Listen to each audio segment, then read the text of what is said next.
What's up, guys? How's it going?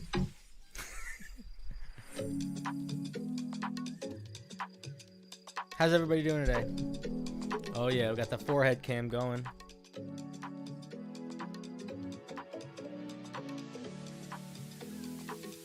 We're ready for it.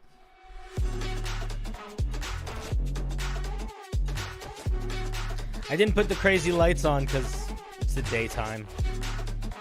Didn't feel that crazy, you know? Happy 4th of July. Yeah, it's the 4th of July. Who would have thought?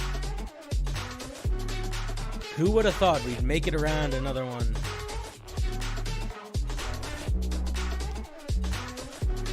America's birthday or whatever. Oh man. So we're gonna do a call-in show today, guys. Does that sound like, does that sound good to you? You guys cool with that? I hope it's cool with you guys. That's all I have planned. We're gonna do some calling in.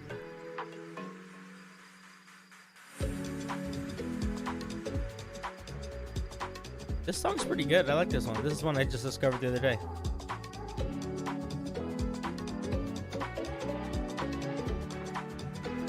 Has a nice little bounce to it.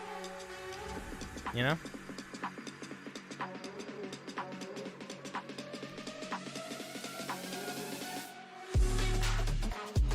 All right. So, boom. The rules are up. Right there. So here's the way it's gonna work, friends. Did I post every place that we're live? We have 34 people here. That's a reasonable number to start with, I think. Homebrew questions game? Any questions are game, friendo. It's open book. Open season. Anything goes. But there are gonna be some rules. There are going to be some rules. There are going to be some rules. This is called... Am I going to like... Is this album going to be bad or good? It's not going to be chill enough is my guess. My guess it's going to not be that chill. I want, like... this kind of music. There we go. I just want to... We're just hanging out. We don't need it to be too hectic today. Okay. I do need to make the volume a little bit better because I am going to bring you guys online. Alright, that's fine. Okay. So, here's the way it's going to work.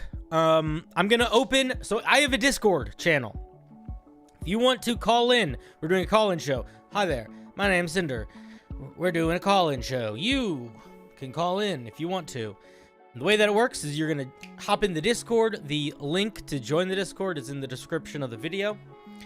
In a moment, you will see if you go to the channel, if you go to the part of the Discord that says streaming, there's going to be a channel that will pop open in a moment called Stream Waiting Room. It's not there yet. It's hidden. I've hidden it. But it will emerge. And when it does... you click on it in Discord and you join the waiting room. And that puts you in the queue. And then I just go through and I pull you in. And I will answer your questions to the best of my abilities or whatever. Not whatever. To the best of my abilities. But if you're a dingus, I'm a dingus you right back. What does that even mean? But there are going to be some things here that we need to talk about. One, if you are rambling, I'm going to cut you off. So you need to just decide to not be that offended if I say, hey, get to the point. Because we got some ramblers out there. And 9 times out of 10, I don't need any of the backstory you think I need to answer your question. Or to give input that will be helpful to you. That's the first thing. The second thing is that you got one question. So you can't come in with 4 or 5 questions. Come in with 1. We might talk about that one for a little while, but we're not going to be doing a half hour per person. Because I got a lot of complaints about that. I got a lot of complaints. A lot of people upset that they waited so long. They didn't want to wait so long. And I get it. So, those are the rules. I feel shorter today than I normally am. Is my chair? Is it my chair or my camera? I think it's my camera. I have no idea.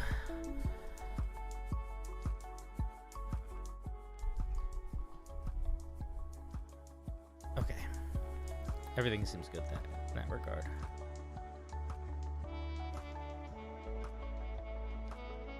Sounds good. Okay. So, the other thing is, if you are in the queue, pay attention to where you are in the queue. The queue will be listed in the stream events channel. It'll be pinned in the stream events channel. I will pin it there in a moment.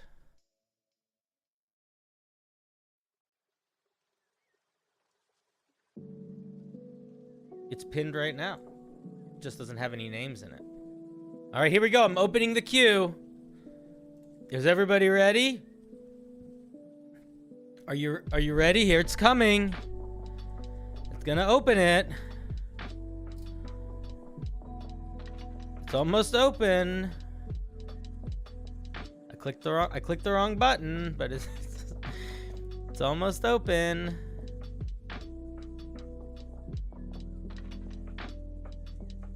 All right, the queue is open. The queue is open. All right. Oh, and look how it fills. Look at all of you beautiful clickers popping in. All right, so I'm gonna give you guys a second to prepare yourself, because we're gonna start. When we start, we're starting. So you got to be ready to mute the stream. You got to make sure your sound's set up. We're diving in. I know. I'm sorry I can't flip my head as quickly when I'm live streaming. I apologize. I wish I could. I haven't figured out the technology yet, but I'm working on it. I would be lying if I said I wasn't working on it. All right, so I'm going to grab the first person, which is Sean Mill. Let's find Sean Mill.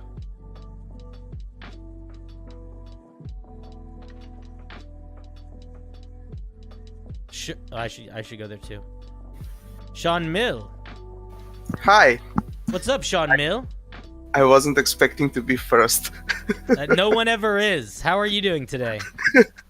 It's actually my first time in the stream, so I am like a little bit. You nervous?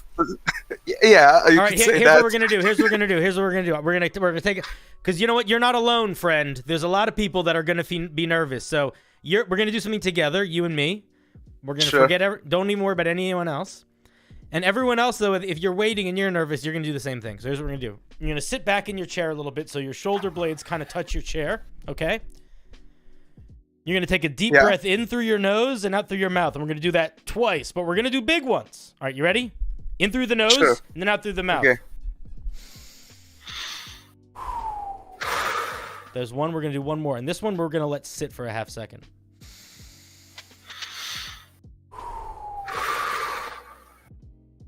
Okay. Now, it's just you and me. Fuck everybody else. What can I help you with today? Okay. My question is, I am making a long-form campaign for a group of 4 people from 1 to wherever they finish. Cool. I plan to lead them through 1 through 5 milestone and do something else moving after that, depending on how the group feels. Cool. My question is, for that campaign, I am planning to do a system of base building. So, I want them to have resource management and expand their base through collecting resources through a map and some other system.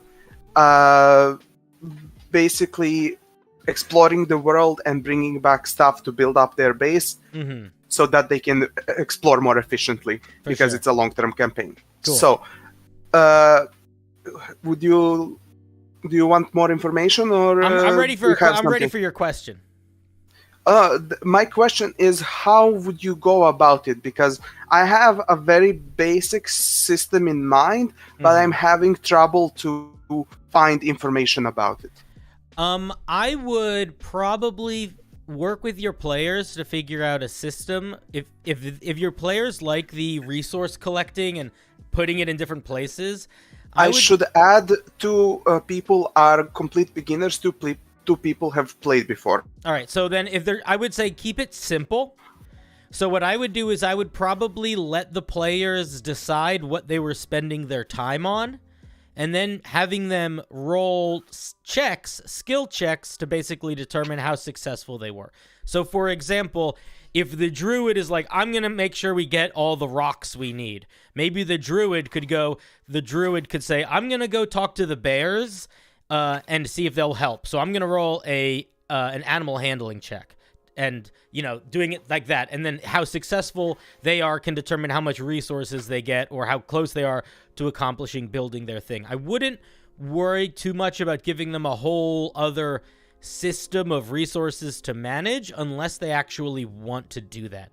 If they're really interested in that, then I think that could be fun. But if they're not interested in that, I would keep them as basically like tiered skill checks that would require time and elements of creativity to overcome. Okay. Does that make sense? Yeah, it does kind of make sense. I was just thinking because they are coming as they are the leading group of expedition of about 50 people. So they will be both managing their own time as well as the time of the people in the camp. Even with that, I do think it's like you want to make sure it's a fun game before it's a complicated game. So I would not design it for your players to have to manage other characters unless they're excited to do that. Okay. Do you Especially if some of them are new, because they're just going to be figuring out how their character sheets and dice work for a while, Yeah, that's true.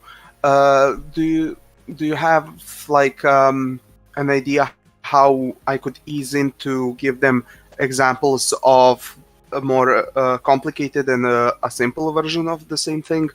That's kind of what I just suggested, which was turning it into things that use their character abilities instead of resources. So that's what I would suggest doing.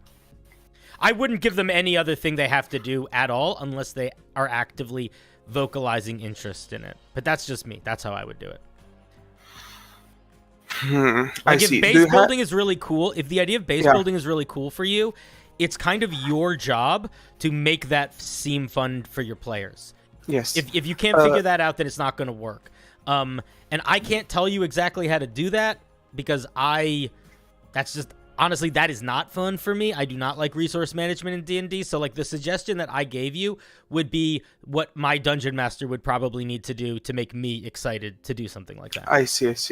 Is there some sort of resource I can reference on this? I would look. There's a subreddit called D&D Behind the Screen, and it is a subreddit that is entirely devoted to dungeon master stuff. It is very text based, and it has a great deal of alternative game mechanic resources. There's also a book called Strongholds and Followers, which is by MCDM Press, which is basically about building bases and followers. Yeah, I would check that out. That's probably your best bet.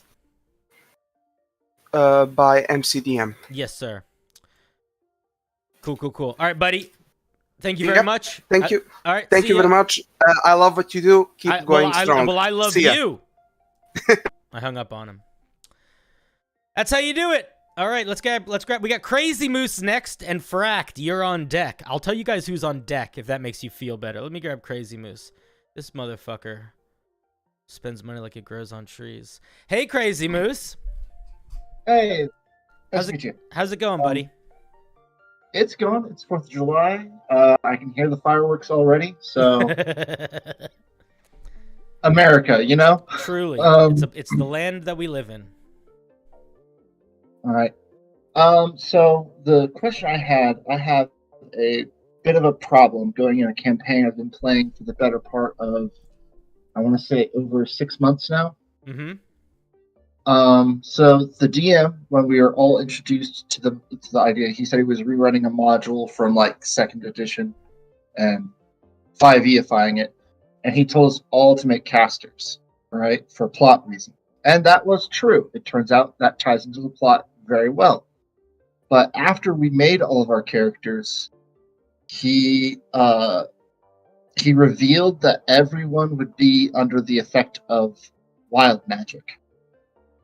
And Okay. I noted at the beginning, like, hey, some of us are playing things like paladins and rangers, and some of us are playing things like wizards and sorcerers, and that's going to unfairly affect those of us whose entire class depends on spells versus those of us who can trade our spells for other things. Mm-hmm. And it's been that 6 months, and I currently hold the record for number of times I've like freaking triggered the wild magic and gotten cursed. Sometimes not even from my own spell. Is the wild magic that he's using his own homebrewed wild magic table? Yes. Oh. And that's the problem. It's not, because the wild magic table is actually kind of fine if you use the normal one. So the wild magic he's using, it's not so much as lethal as the original wild magic table, but it's definitely like annoying. And it has more roleplay repercussions. Yeah, I almost prefer the original. The original one it sways more positive than negative, and the roleplay stuff is like silly. Like you get 2 inches taller, and like the worst thing that happens is like you cast fireball on yourself, which is like not good at level 2, but it's kind of just funny at level 7. You know. Yeah. And you talked. Have you expressed that this is making the game harder for you to enjoy? I have, and mostly because of in-character reasons that I've tried to talk with the players over. Mm-hmm. My character has had sort of this like long bad luck streak to where, like, I've grown mandibles, I have cratered a town, I've got an imp I can't kill that's constantly like badgering me. Like, it's just a long list of curses I've given myself. Yeah. Over the fact that I'm doing what a wizard should do. But have you said like, hey, this isn't fun anymore? Like, I know that this is something you made to make this game, but can we change it because I'm not enjoying it? Have you said that to him? Yes, I have. I have recently said like, hey, it invalidates like the character I want to play because I want to play a wizard. But now I'm not really even playing wizard. I'm actively avoiding magic because it's giving me so many curses. Yeah. And what was his response when you said that? So I gave him a list of reasons I felt like I wasn't having fun. Some of them were just nitpicks. Others were very serious issues with me playing my character and how other people were treating me in character because of it. And he just said, like, hey, man, if you're not having fun, you can go ahead and leave. The problem is on the other side of that, about halfway through this campaign, I brought my brother in because he wanted to play and he was enjoying listening in. So I made him a character and he is having fun. The problem is he's special needs. He needs someone with compatibility access to help him play. Do you think he's blind? Do you think you would be able to? So you'd like so in an ideal situation, you would stay in this game. Like, yes, in an ideal situation. Yes. Do you like working with this dungeon master separate from this one issue? This is my first time playing with this dungeon master. Okay. So I'm gonna suggest 2 different things. If you feel like this game works really well for you and works really well for your brother, and you guys could have fun continuing in it, I would see if you can change your character and play something that will fit within the rules of this game world in a way that will be fun for you. It's not an ideal situation, but like if you want to still be artificer, like go a half cast, like it sounds like being a half caster or a character that has alternative use of their spell slots would have more fun. And if you feel like you if you don't need this to be the character, but you would have more fun as a different character, see if you could retire this character and try a different one. If it's your first game with him, you could even say, this is my first time play. Like, it's like I'm still trying stuff out. I think for your game world, I have a better character in mind. I'd like to retire this one. That's one option. The other option is, I feel like if you and your brother are really enjoying this game together, the game of D&D, I mean. But Yes. but it's not working with this dungeon master. I feel like it is not out of the scope of possibility to find other folks to play with. I don't know if you're playing in person or online, but in terms of like accessibility things, the virtual tabletops are pretty good at that. And I would encourage you to not think like this is the only table that's going to be able to accommodate your needs. You'd be surprised how willing to accommodate people are for somebody that is genuinely interested in playing the game. In my experience, folks are more likely to go out of their way to try to make something work than to say they can't make something work. And I do also think that like that in theory also kind of feels like it should extend to the dungeon master and how they run the game too. Like if you're like, I'm not having fun with this, me as the dungeon master kind of I feel like my job is to be like, okay, let's find the middle ground. But it sounds like maybe that's not going to work in this situation, which is why I was suggesting other character. But I would say one of those two things: either, you know, talk to your brother and say like, hey man, this is really fun, let's find a group to play with that I think will be more fun, or make a character that you think will fit this game better because you're stuck in it. Yeah, that's what I would and do. yeah, I was also considering dropping out because like there are other players in the group who have done well with interacting with my brother to the point where they can probably help him out. So I guess the idea that I had was see if I can find a way to make my character fun again, because I am attached to the character. Could you? So then, okay. So if you, I mean, you could also do the thing where it's like, you know, talk to your dungeon master. Maybe talk about like, what if your character, some dramatic thing happens and you stay the same person, but like you change class, or you're like, all right, I'm gonna lose 4 levels of wizard and pick up 4 levels of fighter because I transform in this way. You know, there's a lot of stuff you can do. The unfortunate truth is a lot of it comes down to how willing your dungeon master is to accommodate like what you want to have fun, and you only have so much control in that. There are ways to make it more likely to make that happen, but at the end of the day, it is going to be a matter of like your dungeon master saying, hey, I'm down to work with you on this, or hey, I'm not. Yeah. Okay. It seems quite straightforward. Either there has to be some accommodation ground, or I just need to find my own fun elsewhere. Yeah. My brother's having fun in this game. Like, he is genuinely having fun. So, like, I want him to keep this good experience. For sure. Because if the dungeon master, and if you would be having fun other than this one thing, like, I think that the move would be to try to figure out what other character you'll have fun with, or how to change your character in a way that they'll be fun, literally by like making them a different class. Yeah. You know, Eldritch Knight, for example. Yeah. How do I put this without sounding like an edgelord? I'm playing a necromancer. Oh, okay. I mean, there's lots of ways to be a necromancer. I guess if your goal is to have a bunch of undead pets, you're kind of fucked. No, it wasn't that really. It was more like there was an esoteric reason for it. It's dumb, but like it's hard to translate that into something that doesn't end up with the same problem of I'm a full caster and I rely heavily on spells. Yeah, it sounds like the core issue is you want to play a full caster, and that puts you at a disadvantage in this game. So I do think that you are kind of against the rock and a hard place with that. You just got to decide to not be a full caster or decide to bite the bullet on it. Yeah. But anyway, thank you for your time. Yeah, I know man, you got thank a long you. list. I appreciate the question. I love, you know what? I like homebrew talk a lot, but I do really like the social dynamic questions, and I think they're often the more interesting ones to think about because there's a lot more like people and feelings. It gets more complex. So I appreciate the question. Well, all right, buddy. yeah, See ya. yeah. See ya. Have a great one. Love you. Bye. Hung up on him because I said I loved him. You tell him you love them, then you hang up. If you're new to the channel, that's my MO. All right, let me get Fracked. Fracked is next, and then Sovereign is on deck. How's chat doing? Chat, are you guys having fun? I hope so. Hello, Fracked. Hey, Cinder, what's going on? Oh, you know, life in the fast lane. What's going on with you? Nothing much. I have a pretty broad question for you. Okay, I'm down. I'm a pretty broad guy. So, roleplay is such a big part of Dungeons and Dragons, but I personally don't care for it. Mhm. If I only want to run a combat simulation, should I look for a system other than 5e?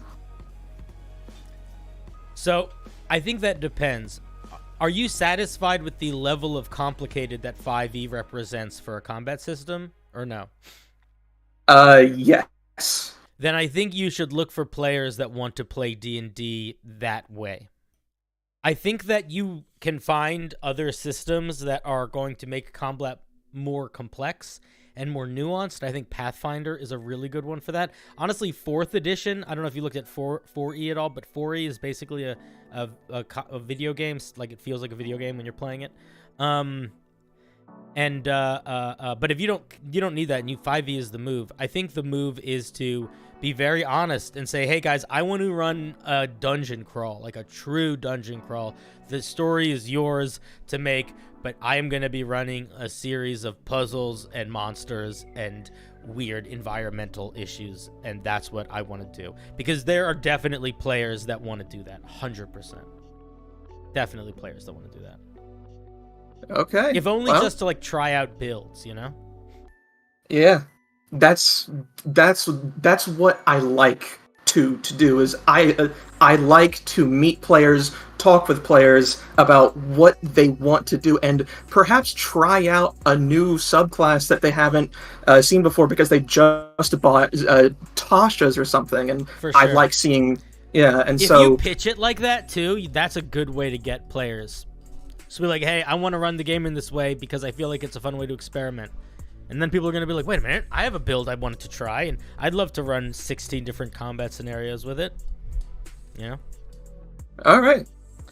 Well, one thing that I want to add to that is, if you are going to be running a game like that, I would encourage you to lean into the power fantasy when it comes to giving magic items and boons and weird stuff. Because one thing that I think 5e is a little lackluster in is that feeling of perpetually getting stronger every second.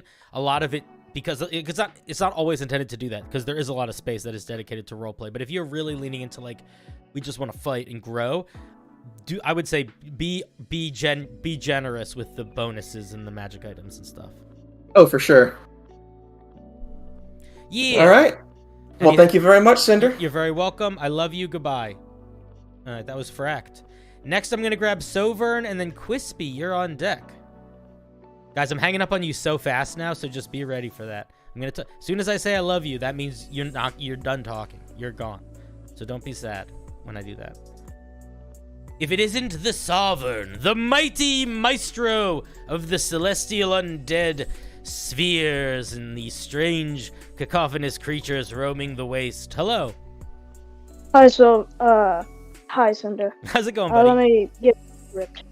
Yeah, grab that script. But I'm gonna say something, Sovereign. Can you hear me? Yes.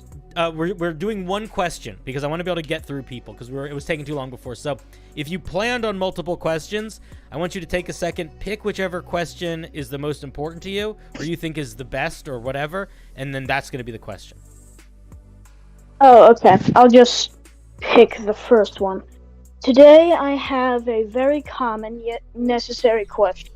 How do I make my players feel emotion? More specifically, more bad emotions, like fear, dread, or other things like attachment.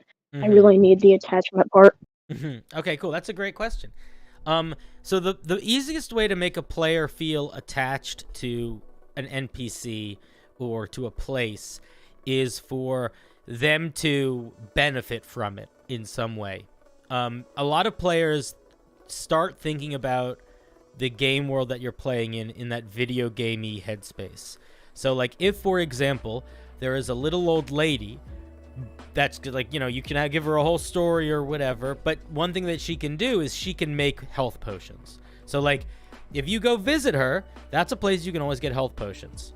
Now, the players are going to notice that she's a little old lady, but they might not care about that. But anytime they meet her, you know, I would remind them, like, who she is and talk in character. Maybe she even remembers them. But she should just exist in the world for a little bit. My audio is glitching. I don't know. Is it still glitching? It's not to me. You sound fine. No. Is it? Chad, is it still glitching? Ba ba ba ba ba ba ba. Not now. All right, cool. I don't know what was happening. And then put her in trouble. Make it so she needs help. Whether she's kidnapped, whether something. Don't just kill her, but make her in trouble. When she is in trouble, your players are gonna start wanting to help her, not just because she is now a resource to them. It's more than just a person, but in becoming a resource as something they care about, that is like a very primal way to sort of start to make them like feel like they care about something. And the more details you put in about like who she is and what she's like, the more likely it is that they will start caring more about her. In terms of like fear and dread, I feel like the best way to freak out your players is to present them with the unknown. As soon as your players understand what a monster is or know what it looks like, it's a lot less scary because it has hit points, it has an AC. As soon as it becomes combat, it's combat, you know? So the best way to make dread is to create situations where you are essentially not getting into combat but dancing around combat or showing the effects of the creatures, but not showing the creatures. So they go to a new town and everyone is like, you know, hanging from trees and has their eyes sucked out of their head and they're, you know, whatever, some horrific thing. And they just see a lot of that, but they don't see any creature. But like they see what the creature did as it went through town. You know what I mean? Starting to like, seeing the effects of it, because once they're sort of imagining what it could be, that's a place where they start to get worried, especially if the things that you hint at are or show are like things that would mess them up. So like, for example, if you have a party that's a bunch of spellcasters, you could have them travel through a destroyed campsite that was clearly a campsite of a bunch of spellcasters that got decimated by these things, because it's like, wait a minute, We're badasses. We're a wizard. We're a sorcerer. We're a cleric. Like, we zip, zap, zoop. We're good to go. And then they see a bunch of dead wizards and sorcerers and clerics, and they're like, wait a minute. Where are we going? Why are we doing this? You know? Thank you. About the attachment thing, I actually had this idea for an NPC where I guess they would provide value, as in they are very combat strong. They have a flamethrower, but they're not that smart, like Orca Barbarian Syndrome, but they're really fragile, so they would be quite prone to getting themselves into issues. Is that a good thing? Because I've heard a lot of bad words about archetypes like that. I mean, it kind of just depends on your game. Like if it fits for your game, then it can work. You know, it really just comes down to your table. I think that leaning into archetypes can be fine. It can also get boring to people if they're very used to them, or very like stereotypical or cliche. But I think it's probably fine if it's fun for you. Would you say an NPC having a unique design would also greatly help? Because they're memorable in some way? Of course, yeah. Making them look distinct, talk in a distinct way. Maybe have a crazy pet of some sort. Something that could work great. All right, cool. Thank you, Sovereign, for the call. All right, bye. I appreciate it. Love you. Bye. All right, that was Sovereign. Next is Quispy, and then Castodino. Let me get Quispy. Sounds like the beginning of a song. Hi, Quispy. You better unmute. Howdy, howdy, hey. Hey, howdy. Howdy, hey, howdy. How are you? Wait, calm down now. How are you doing? I'm doing alright. How are things going in the cosmic void in which you inhabit? Oh, casually. Pretty chill. It's a nice, it's a lazy Monday. Right, that's alright. What can I do for you today, good Quisp? Wait. Wait? It's a lazy... Wait. Quisp, I don't know if you have a joke that you're trying to make, but you're taking too long to make It's Tuesday. No, it's not. Okay. For you, it might be. What? Ask your question, friend. Okay, I didn't think it was currently Monday anywhere, but... Well, I live in all space and time, so I got all the days of the week going. Okay, you got the whole Jeremy Baramy situation. Oh yeah, you're familiar with it. Yeah, I'm familiar with the Baramy. So I'm trying to run a campaign soon. Mm-hmm. It's sort of a combo of fantasy and steampunk and dieselpunk. Cool. That's a fun and- combo. Yeah, and the magic exists. It's a thing, but it's supposed to be not very common. Mm-hmm. Like, obviously, like, there are some races that get magic naturally, so that's a place where it exists. But, like, magic items and characters with classes into caster levels, that's, like, not going to be a common thing. Mm-hmm. How do I sort of get across the point and make it feel like magic is this not so common thing while still incorporating it into this? So I think there's a couple ways to do that. Are you letting them be anything they want? Yes, but I did tell the players if they are a spellcaster, Mm-hmm. they might be viewed a little differently. So I think the thing to keep in mind then is if any of your players do go any spellcaster, regardless of what that spellcaster is, whether it's a paladin or a cleric or a wizard, even we got an half-caster, artificer full-caster, any and of a them, cleric and stuff. they are the only one that, Yeah. for all intents and purposes, there might be others in the world that maybe they will meet at some point, but your cleric is the cleric. And they might be the only cleric in the whole country. That's what I would treat it like. So they are uniquely magical in a way that I think that the way to present that in the world is you probably need to spend a little bit of time and think about what would the impact be in a world where magic is super rare of a group of 3 or 4 people who are magical traveling together be? What would that be? What would it be like when they went to a town? What would people think? And how important would it be for them to be hidden? I'm honestly, if a lot of them went spellcasters, that could end up being like a big part of the plot. Is whether people are beseeching them for help because they know that they are the only ones that can do magic, or are like trying to kidnap them and steal their magic from them, or maybe there's a cult that believes that in order to get the power of the god, you must drink the blood of one who has the power of the god. So they're like hunting a cleric. So I would lean in that direction where the more magical they are, the more genuinely unmagical the other people of the world should be, and the more those people should be like. You need to think of, I think, a handful of ways that, not just like I would be. What you said to your players was like you might be looked at differently. I think that you as a dungeon master are going to have to think about that a lot. I think that is going to end up being a lot of how that work is done. I've been trying to put myself into the headspace of like what a commoner in who may or may not know of magic but knows that it's uncommon. Well, I think you have two ways that you need to think about it. I think that's one way, which is the just how do people literally react. But the other thing is, because you know it is going to be happening, how can not just people react, but organizations react, or people that have goals react in ways that will enter into your plot? Because if it doesn't enter into your plot, it won't really have an impact.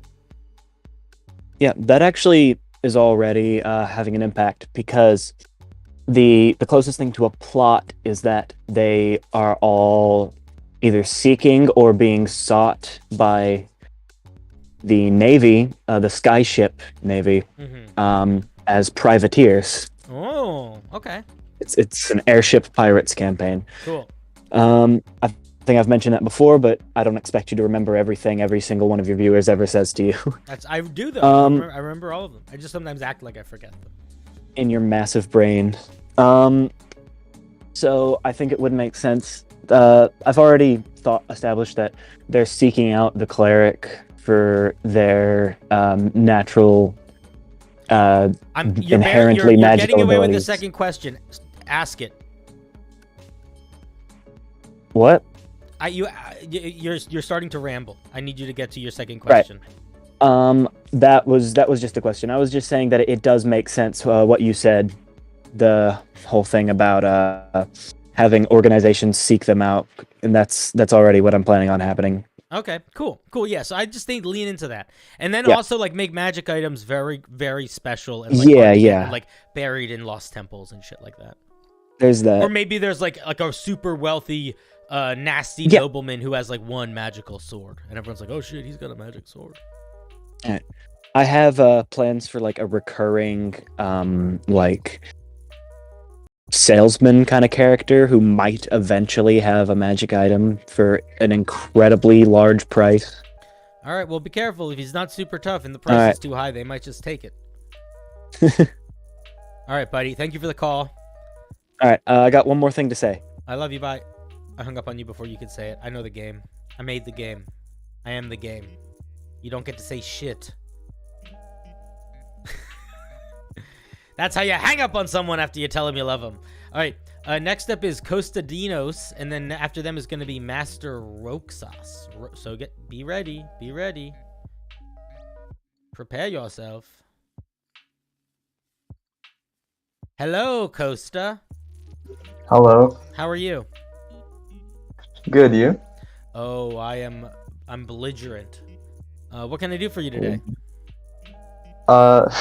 So tomorrow I have a game of D&D. It's gonna be a fairly long one, Mm-hmm. and I just realized yesterday that there was a big, because we hadn't played this game in a while, so I realized that last time I'd set up a mystery on sort of the events of the campaign were all caused by this one person, and I just wanted to give a few hints to who it was so that they'd put it together by the end, and then they'd be a big reveal. But they figured it out immediately. So well, one of them figured it out and kept trying to convince the other players that it was the truth, but they sort of just ignored him until last game, where he eventually convinced them, based on all the evidence that he had picked up, who this mysterious man was. Mm-hmm. And now I don't really know what to do, because they weren't supposed to figure it out yet. Well, I think this is a great opportunity for you not to railroad your players. It sounds like they accomplished a great task that you didn't think they would accomplish so quickly, which is, a struggle, but that's also an opportunity. What you should think about it. Don't think about it in terms of what you planned. Think about it in terms of what's happening. So what literally happens if you forget your plan? It's gone, burned to ashes. But everything that's happened so far has happened. So what happens next? The players figured out that the mysterious guy is Captain Elbow Grease. What happens next? Probably gonna go back to the castle and kick his ass. So what would he do? Probably activate this plan that he had later on that he was supposed to do before. So would you be able to have him start activating that plan in response to them going to kick his ass? Yeah. So why not do that? Because there was a few other because the whole point of the campaign is to cure a virus, and they don't have the cure to the virus. And I planned that they would eventually find Do the they cure. need the cure of the virus before they fight this guy? Yeah, because if Why? the plan that he's gonna do for his big fight is to sort of make the virus a lot more deadly, so they would just die. So then you should give them the opportunity to find that piece of information as they're on their way to go kick his ass. So they decide not to, so they don't die. And then they realize who he is, and now they can go continue on their quest to figure out what they need to find so that they can go back and kick his ass. Oh yeah, that's pretty good. That's what I would do. Well, all right, yeah, that's good. So can I ask one other question? If it's short. Sure. So in another campaign, I'm doing the sort of classic story of find the 4 pieces of the MacGuffin and then defeat the bad guy.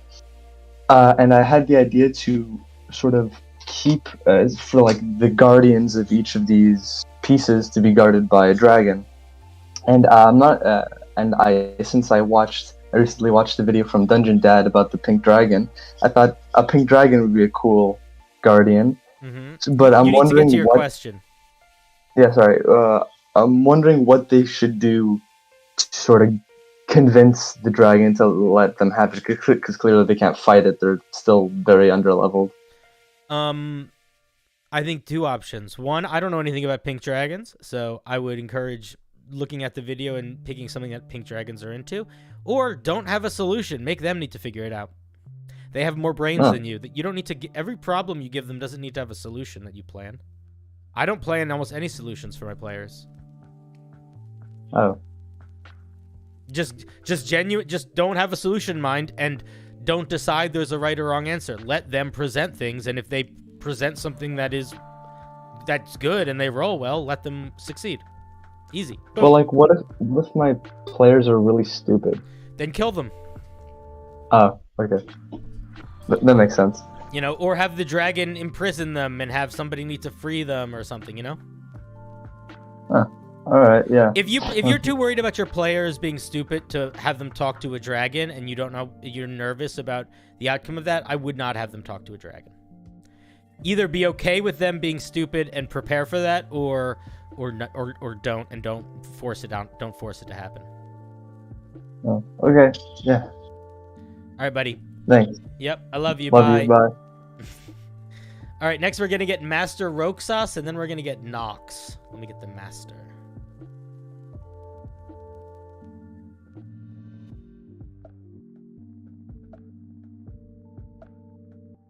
Hello, Master. Master Roxas. That's a hard word to say. Roxas. What's up, Roxy? It's Roxas, actually. What's up, Roxy? Nothing. I've watched your stuff for a while, and then I noticed this, so I figured it was worth going for. Cool. Thank you. Thank you. Oh, shit. Idiot Sandwich gifting 5 subs. Very kind of you. Thank you, Idiot Sandwich. One of my wonderful Europeans. Hello there, Europeans. Well, Master, listen, I appreciate you joining the call and hopping into stream. I'm glad you like the stuff, but more importantly, how can I help you today, good sir? All right, so what I'm starting up is I'm basically running Descent into Avernus for my players, but it's extremely modified. Cool. Like, I'm all about it. So, modifying modules is the move, I think. Well, because it gives them a lot more agency, because for, like, online stuff, I like using a module. For you. Well, yeah, I like to modify it because it gives them more agency, but it gives me like a backbone story to go to too, so you don't have to do everything yourself. One of the most fun campaigns I played in was a highly modified Curse of Strahd game online, and it was the logic behind why we did it was that exact same logic. Was like, we're gonna have all the resources, but it can also be whatever we want. It was a lot of fun. So, how can I help you? What do you want to do with this campaign? What's going on? What's the what do you what's working? What are you working with? Tell me the deal. Okay, so I'm sure if you got the basics of how it ends, like the ending doesn't matter whichever way they choose, because I don't want to give them a choice. I want them to something keep happens the choice at the end. I don't know the whole plot, but I'm well. The original thing with they have a decision about Zariel is the point, but then after that, if you know what the story of Dante's Inferno is?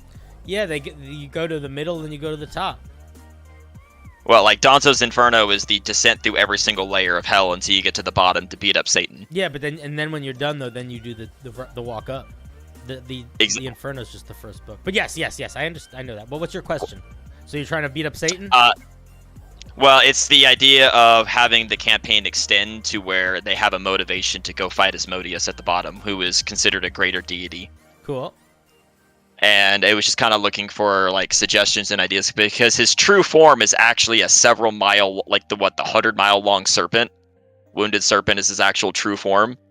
And I don't know if that's something that you could actually work into an actual believable battle. What level do you think they'll be when they get there?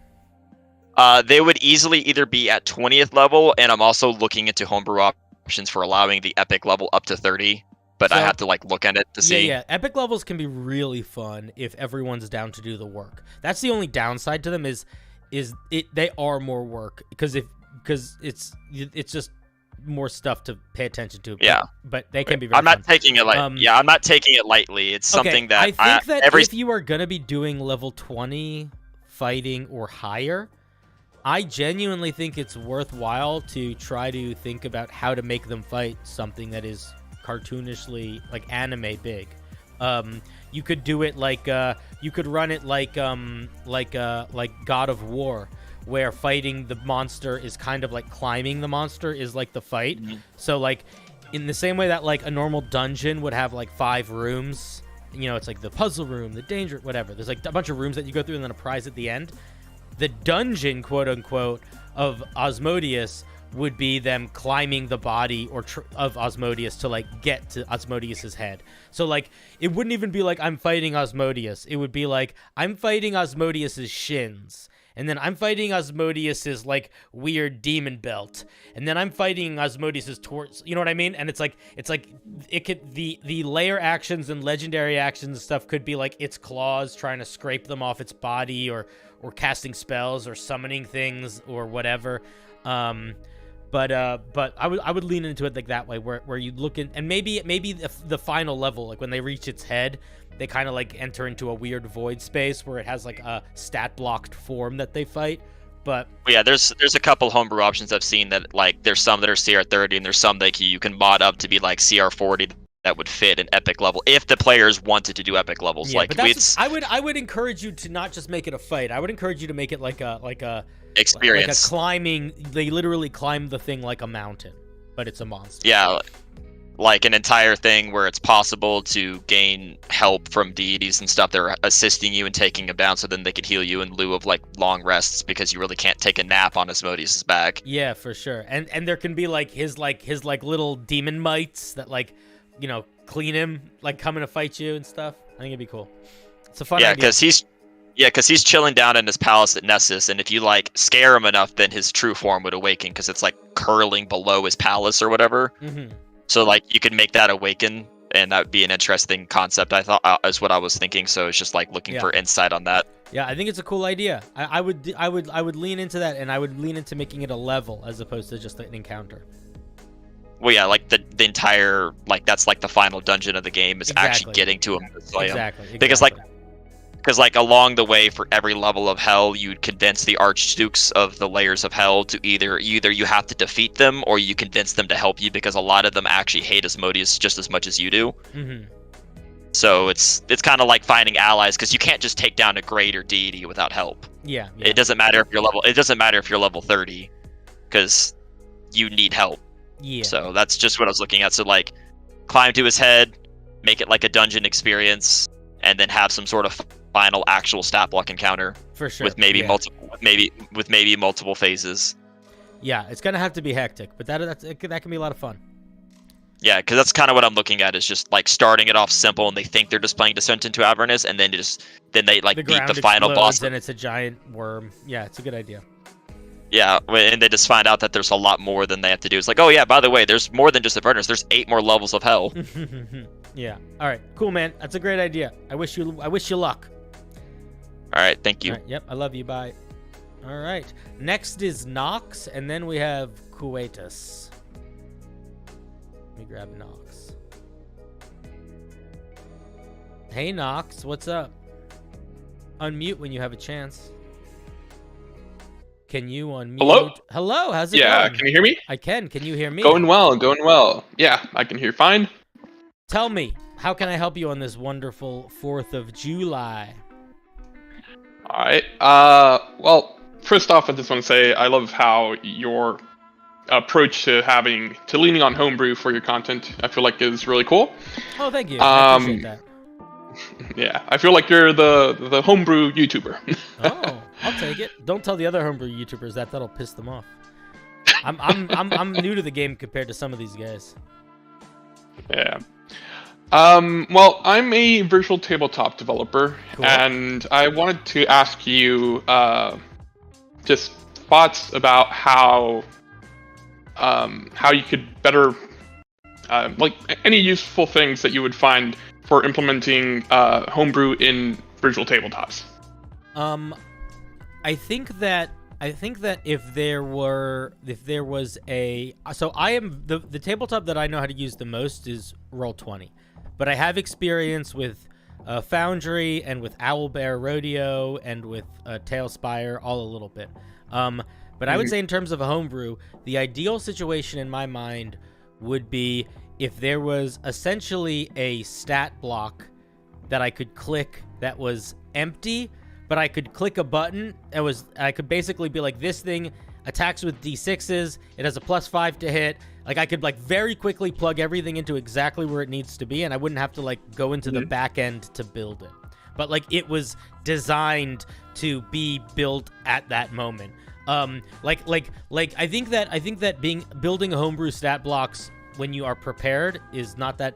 I mean, I can sort of be whatever, but I'm more interested in ones that I can be building like in game, like ones. Yeah, right at the moment. So I would say like one that has a very simple user interface, front facing, where its accessibility is designed. Not for, I mean, it's what you want it to work and be integrated or whatever, but the main goal is that I can hit a button and then I can start building it quickly. I don't have to like go to the settings and then figure out which like things affect which things, and like, you know, a Roll20 gets very annoying in that regard. But like ones that just like very straightforward, like click, number, and then it's ready to go. Yeah, that sounds like a really cool concept. That's what I would want. Thanks.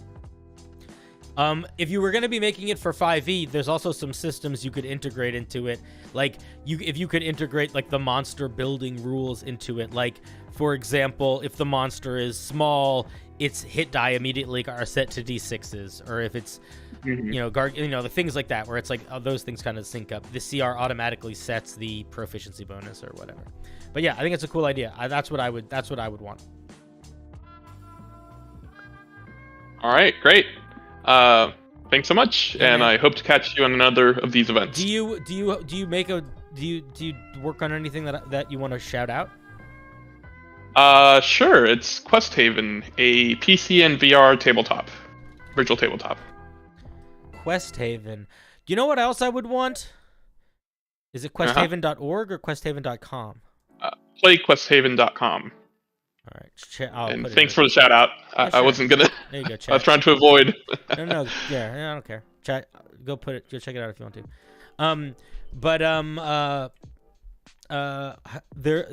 The other thing that would be fun would be maps that were somewhat animated feeling that I could make super quickly. Like there's a pixel map system that I was looking at for a while, where like it had like, instead of monster tokens, it had like a little guy standing like this. And it was very fun to like build maps and populate them with like moving pieces and little bits of sparkles and stuff. So yeah, moving pieces, but that's not that helpful. That's just more fun. All right, cool. Thank you. I love you. Bye. I'm hanging up on him now. All right, Quatus. That was Nox. Next is Quatus, and then we're gonna have the Lag Master. No, I don't want to have to do prep. The thing is, Salty, I am a very improv-oriented dungeon master most of the time. I do a lot of pre-planning. Like, I have a very strong sense of my world and, like, the flow of my world and important elements to it. But other than that, a great deal of what I do is improving as I go. All right, let me get Quatus. Hello! Ahoy, hoy, good sir, lady, man, creature of the universe. Quatus. Kua etus. Kua etus. Hear me? I can, hello. Hey! How's it going, buddy? How are you? It's all good. I have a new phone, and I'm speaking through it. You sound crystal clear, like a gem. It's like you're in the. I can feel your breath upon my nape. Really? Yeah. Fuck. Okay then. Right. So, about the question. Mm-hmm. Do you do hot takes? I'll do a hot take. Okay. I might not have a hot take on the hot take, but I'll do a hot take. All right. That's okay. What is your opinion about the overall balance between casters and non-casters? All right. This is a great question. I think that if you are playing the game without the dungeon master actively making sure that there's cool magic items, it is way easier to be much more powerful as a spellcaster than as a martial character. But I also think that if you are very intelligent in how you play the game and very tactical, and your dungeon master is throwing in enough magic items and understands how to make combat kind of complicated, I think martial characters can keep up with spellcasters. The main problem here, though, I think is at the end of the day, is the spellcasters just have more options. And it's not even like the power element is a part of it, but it's just you can do so many things. Like if you are a fighter, you're really good at hitting, but there's not like you don't have a tool for every situation, which is why I think unique and fun magic items are important, because those kind of fill those roles for martials. So that's my hot take. I think it's a lot easier to run a game where the spellcasters are more powerful, but I think if you are thoughtful about it, you can make it pretty balanced. Okay, then so to add to that, you will say that it's more if the game was more balanced between caster and non-caster classes, Mm-hmm. it will give less work to the dungeon master, for example. For sure. Yeah. If they were more balanced, it would be both easier for martial. It would be easier for martial players to just play a simple thing and keep up, and it would be easier for dungeon masters to not think about it. Okay. But for now, they got That's to. it. I hope that was Okay. was that a hot enough take? I don't know how hot that was.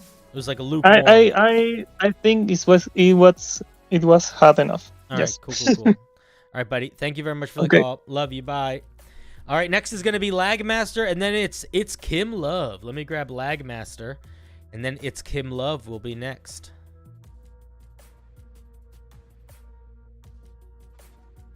Hello, Lagmaster. Hello, my dude. What's up? How are you doing on this wonderful afternoon? I'm doing fine. Can you hear yourself, or is the No, it's wonderful. I can only hear you. perfect? First of all, I want to say that I adore your shorts. They're awesome. Thank you. That's too kind. And yeah, I'm recently subscribed. I actually came in last time you did this, but I was sixth in a row. Then you had to quit, so I Yeah. understand the importance of the new rules.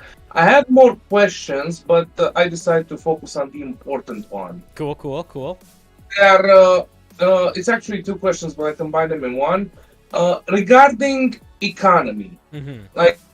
I'm interested in balancing out gold and magic item rewards to my players, depending on their level and on difficulty of adventure.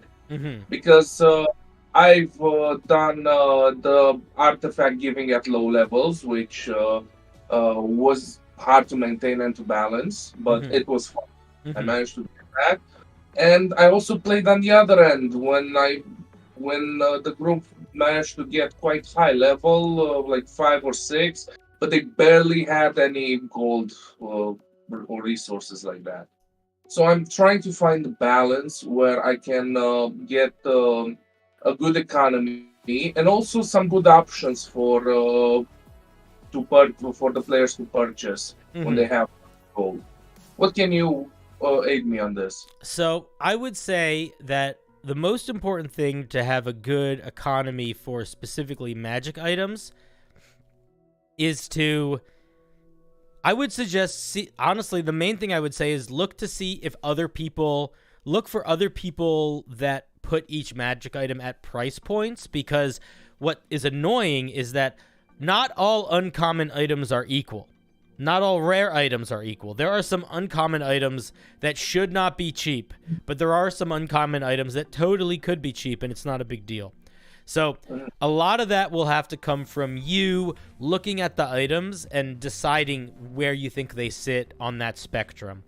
The other side of that is how much gold you make it your players get access to, which is like, what are they finding in as they go treasure hunting or doing quests or whatever. So there's two elements of control you have there that you're going to need to think about, and they're gonna balance off of each other pretty intensely. But I do think that the most important thing is that there's an element of consistency. Like, the players, a good way to make players excited about buying magic items is for them to know how much they cost. So if there's like I'll give you an example.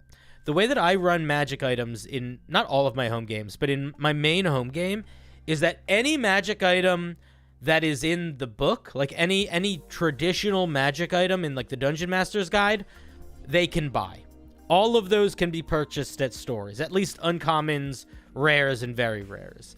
And they cost the price that one of those item costs at one store will cost the same at another store. So they know that if they want, boots of levitation, they know that they need to get this much gold in order to get that item. And that gives them an incentive to like try to get to that point. And then all of the items that they find in the game world, like when they, uncover ancient buried treasure, that's when they find the homebrew items that I make, which also allows me to make crazier homebrew items because they kind of have to be special because the other items are just purchasable. And the way that I make them purchasable is I basically have like an interdimensional store. That's sort of like it's like Walmart, but for magic items, and it's very hard to rob. And if they wanted to try to rob it, there's like a whole side quest that I would send them on. But the idea is that basically they know that it's like the Pokedex. Like the Pokemon medic is the same in every big town. Every big town has like an outpost of this magic shop, and they do the same prices in every town. So it just helps the players have like a grounding, because whatever you end up picking, the most important part is that it's consistent. In terms of actually like what numbers literally should you use, I would strongly encourage looking on like Reddit or just Googling for good magic item price lists, because there are many out there, and if you don't want to do that work, you shouldn't have to. No. I know there is a tool available called Sane Magic Item Prices or Sane Item Prices. Mm-hmm. But this is the second part of my question. The first part of my question is, how much gold would I give them for leveling up or for each adventure that they participate in? Let's say you. Well, it sort of depends on how much you want them to be able to buy. If you decide to make your magic items cost around 1,000 gold each, give or take, and you want them to be able to get a magic item per adventure, then they should get about 1,000 gold. If you want it to take a couple adventures for them to get a magic item, they should find a little bit less. You kind of have to balance that based off of how much buying power you want them to have. Mm-hmm.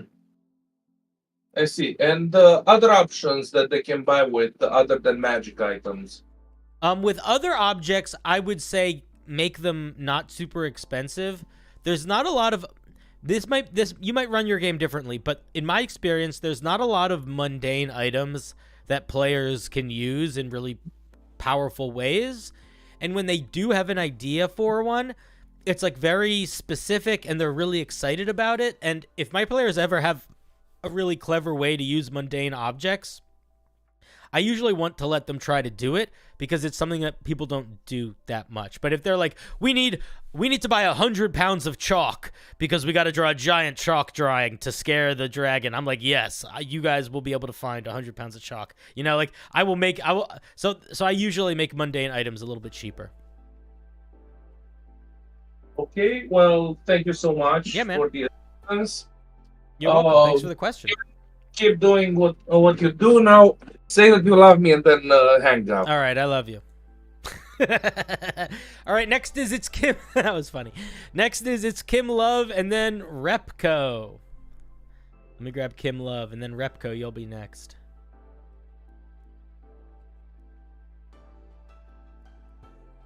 Oh, I clicked the wrong person. Let me grab it's Kim Love.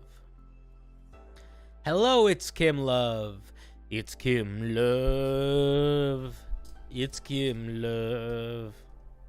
It's Kim Love. Are you gonna unmute? You're gonna have to unmute if we're gonna have this conversation. I'm gonna give you a couple more seconds and then you're gonna lose your shot. How many seconds should I give them, chat? I feel like I can't be that generous anymore. I feel like we got to time crunch it, you know? 30, 42? Okay. 10? 10 seconds? It's been more than 10 seconds. At this point, it's been like at least 12.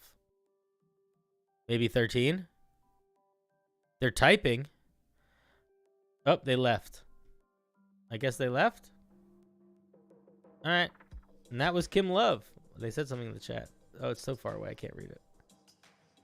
They said not what I was complaining about. What they said wasn't even in reference to the fucking stream. All right, let me grab someone else. Sorry, Kim Love. You lost your shot. I apologize. It's Kim. No, you were too busy typing in chat. You missed your chance. Gotta fix this thing. All right. They're having technical difficulties with headphones. That's why you gotta check your technical difficulties before you get on the stream. All right, let me grab Repco. Kim Love, if you make it back, let me know. Repco, what's up? Repco. Repco, you left too. I'm gonna bring you back. Cause you didn't leave. Repco! Hello?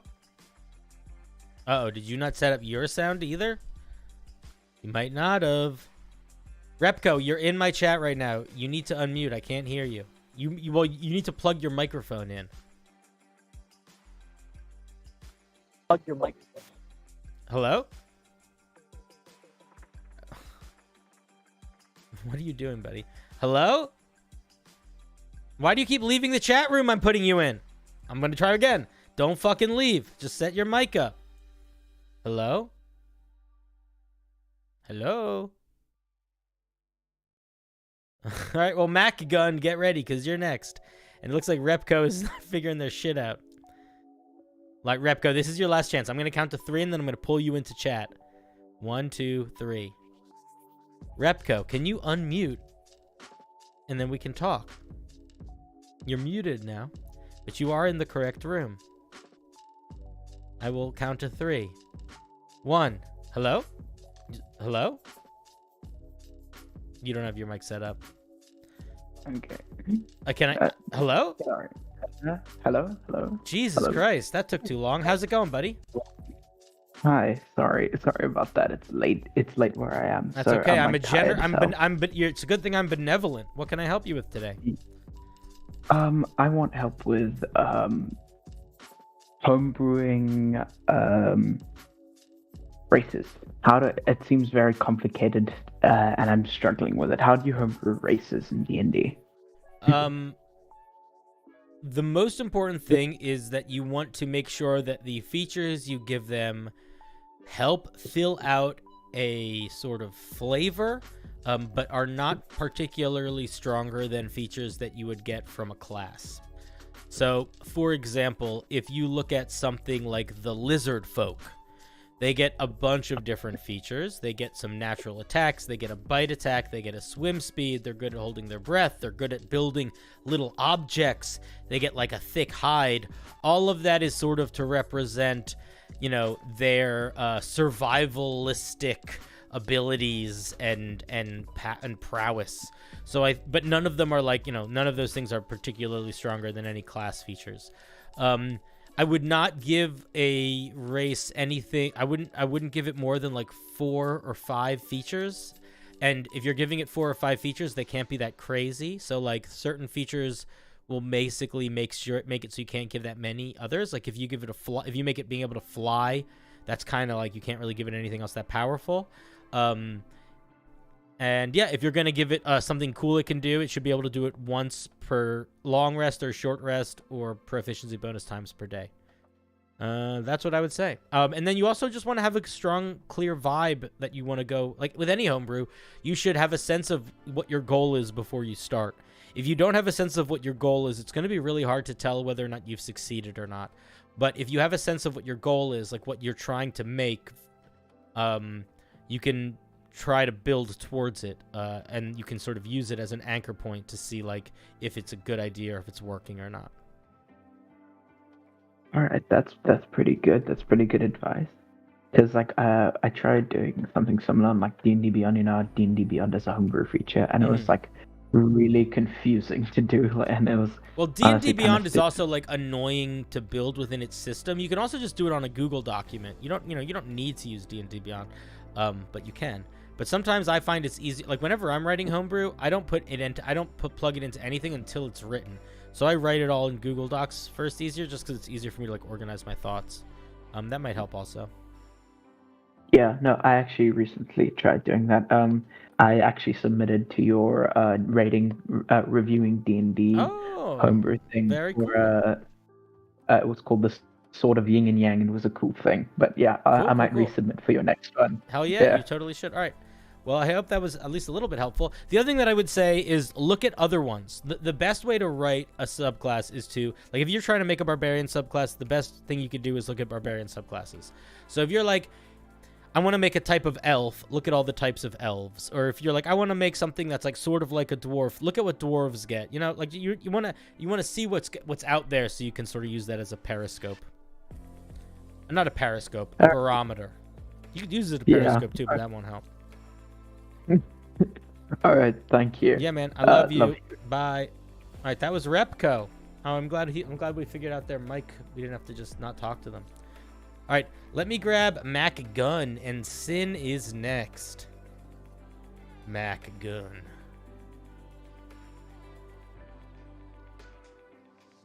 Mac Gun, what's up? Hey, what's up? Oh my goodness, I wasn't prepared for you to be ready so quickly. How's it going? I'm pretty good. How about you? I am but dust upon the stars. What can I do for you today? So I'm about to start running a D&D campaign, and one of my favorite things to do, I love animal companions. Sure. And they are, I always have trouble balancing them. How would you go about that? Because I love to give every opportunity for animal companions. It depends on two things. Are there any? Is anybody in the? Are you thinking about this for a specific game or in general? This would be for a specific campaign that I'm going to be running here soon. Got you. So, if any of the players are playing subclasses that naturally get companions, like the Drake Warden, the Battlesmith, anything like that, you need to make sure that everyone else's pets are way weaker than those things. Otherwise, those things are gonna not feel cool anymore or unique anymore. It's like the whole if your whole subclass is I have a pet bear and then everyone has a pet bear, then that sucks.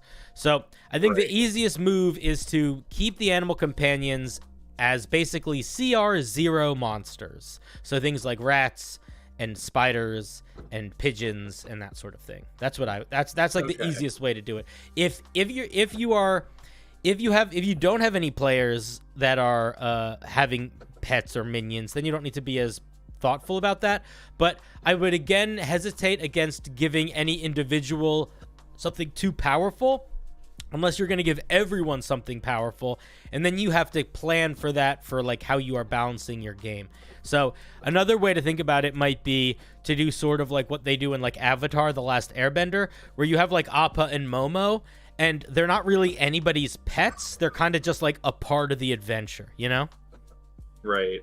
That's kind of what I like to do anyway. I love the power game fantasy. I've always loved all that mess. It has just been one of my personal favorite story archetypes, is just, let's see how powerful we can make 4 idiots and see how much destruction they can cause, how much havoc they can wreak. For sure. So the other thing to think about is if any of your players do have their own minion as like part of the subclass, whether it's like, you know, rangers or artificers or whatever, and you do want everyone else to get powerful things, you can just make their thing that much more powerful. But again, you're just gonna be dealing with a lot of power creep.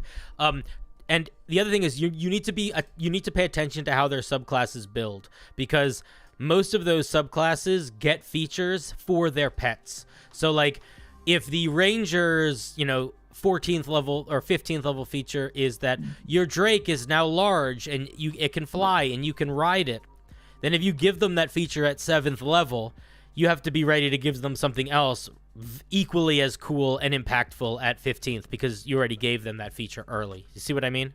Okay. Like, you don't want to double dip, or if you are going to double dip, you should talk to your players about it and make sure that they understand that they're going to be getting something else cool at that higher level. And if you are going to be doing something like that, I would actually work with the players. I wouldn't just decide what they get for them. I would be like, hey, I was thinking at 15th level, you would get this. Does that sound cool? And if they say, yeah, great. And if they say, even a little bit, then you should say, all right, let's figure it out together. Right. Okay, cool. Yeah, I think that's all I had, so thanks, man. Yeah, no problem. Thanks for the call. Mac Gun! I love you. I hung up on him. All right, next is Sin and then D Gaming Guy. Let me grab Sin and D Gaming Guy. Get ready.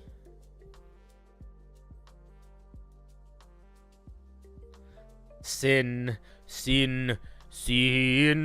Hello? Ooh. Hello, how's it going? It goes well. I had a cosmology question. Great. I love a good... I was a theology major once. Ah, wonderful.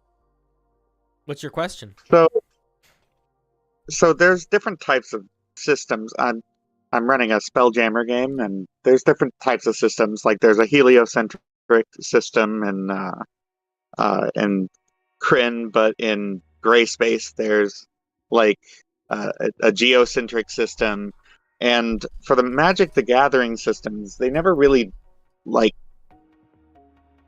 fully explained how to run that in Spelljammer, because the way that they have the various planes in Magic the Gathering, it's like they kind of intersect in weird places, but to go between them, there's like a roiling chaos between, and only people with a special spark can travel between. So I'm wondering if I could manage that with maybe different planets in a system that are somehow linked throughout by having like strong connections to planes and having like multiple material planes sort of intersecting. So there might be something to like an ability of a planeswalker to jump between those planes, but it would only be within that wild space system.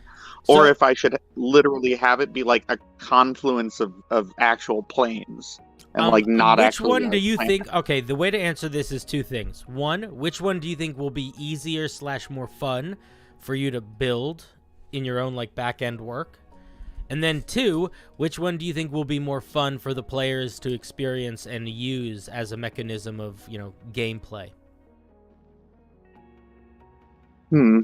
So that's whichever one is that is, I would say the answer, because I don't think there is one. I don't think either.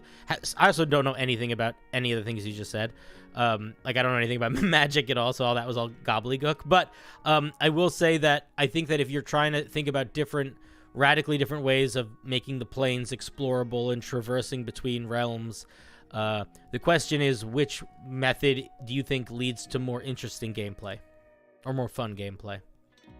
And then do that. I feel like it's kind of a wash on the gameplay. I'm just wondering which sounds cooler. Neither. It all sounds like gobbledygook to me. I don't know. I have no idea. I'm sorry. I can't help you with that.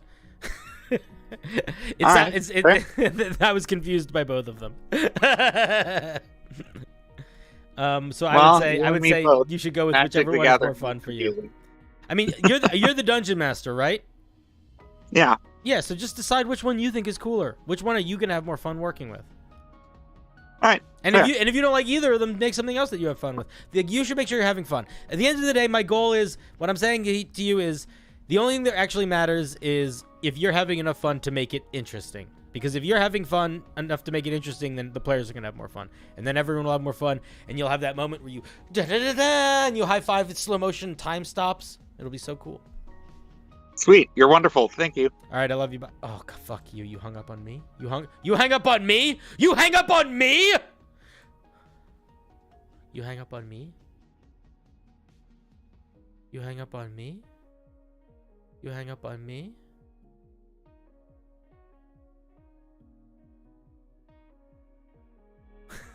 All right, who's next? Next is D Gaming Guy, and then we're gonna have Adrian. Let me get D Gaming Guy. It's D Gaming Guy. Hello, D Gaming Guy. He's D Guy with D Game. He's hello. You did the first step. You unmuted. The second step is you have to use your microphone.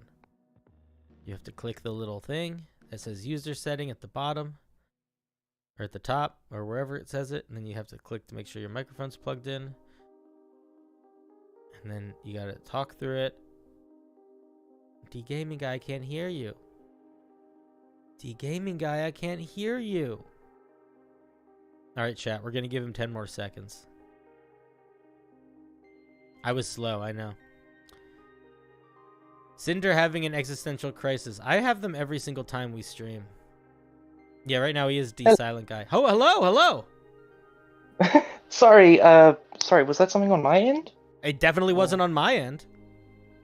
Okay, apologies. I'm not sure what happened there. Then. That's okay. I forgive you. Hi there. Nice to meet you. Excellent to meet you That's too. very good. What can I do for you on this fine, glorious afternoon? All right.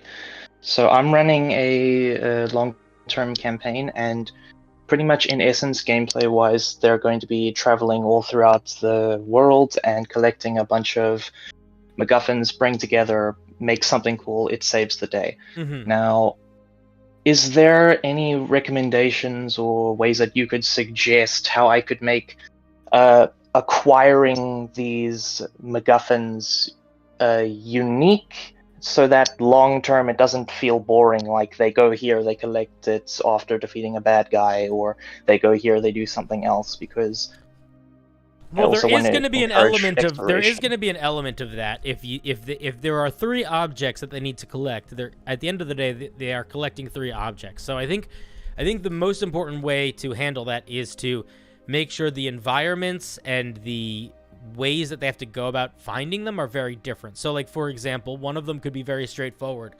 The crystal of fire is in the bottom of the lava volcano dungeon. So like, it's like, all right, we got to go do the lava volcano dungeon.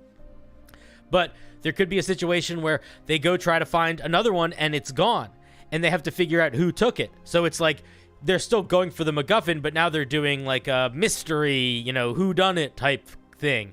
You could also have a situation where one of these objects isn't hidden in a way in a thing. Like maybe there's a guy that has it and just uses it casually and is like a really intense dude, and it becomes a matter of like we have to find that guy and take it from him.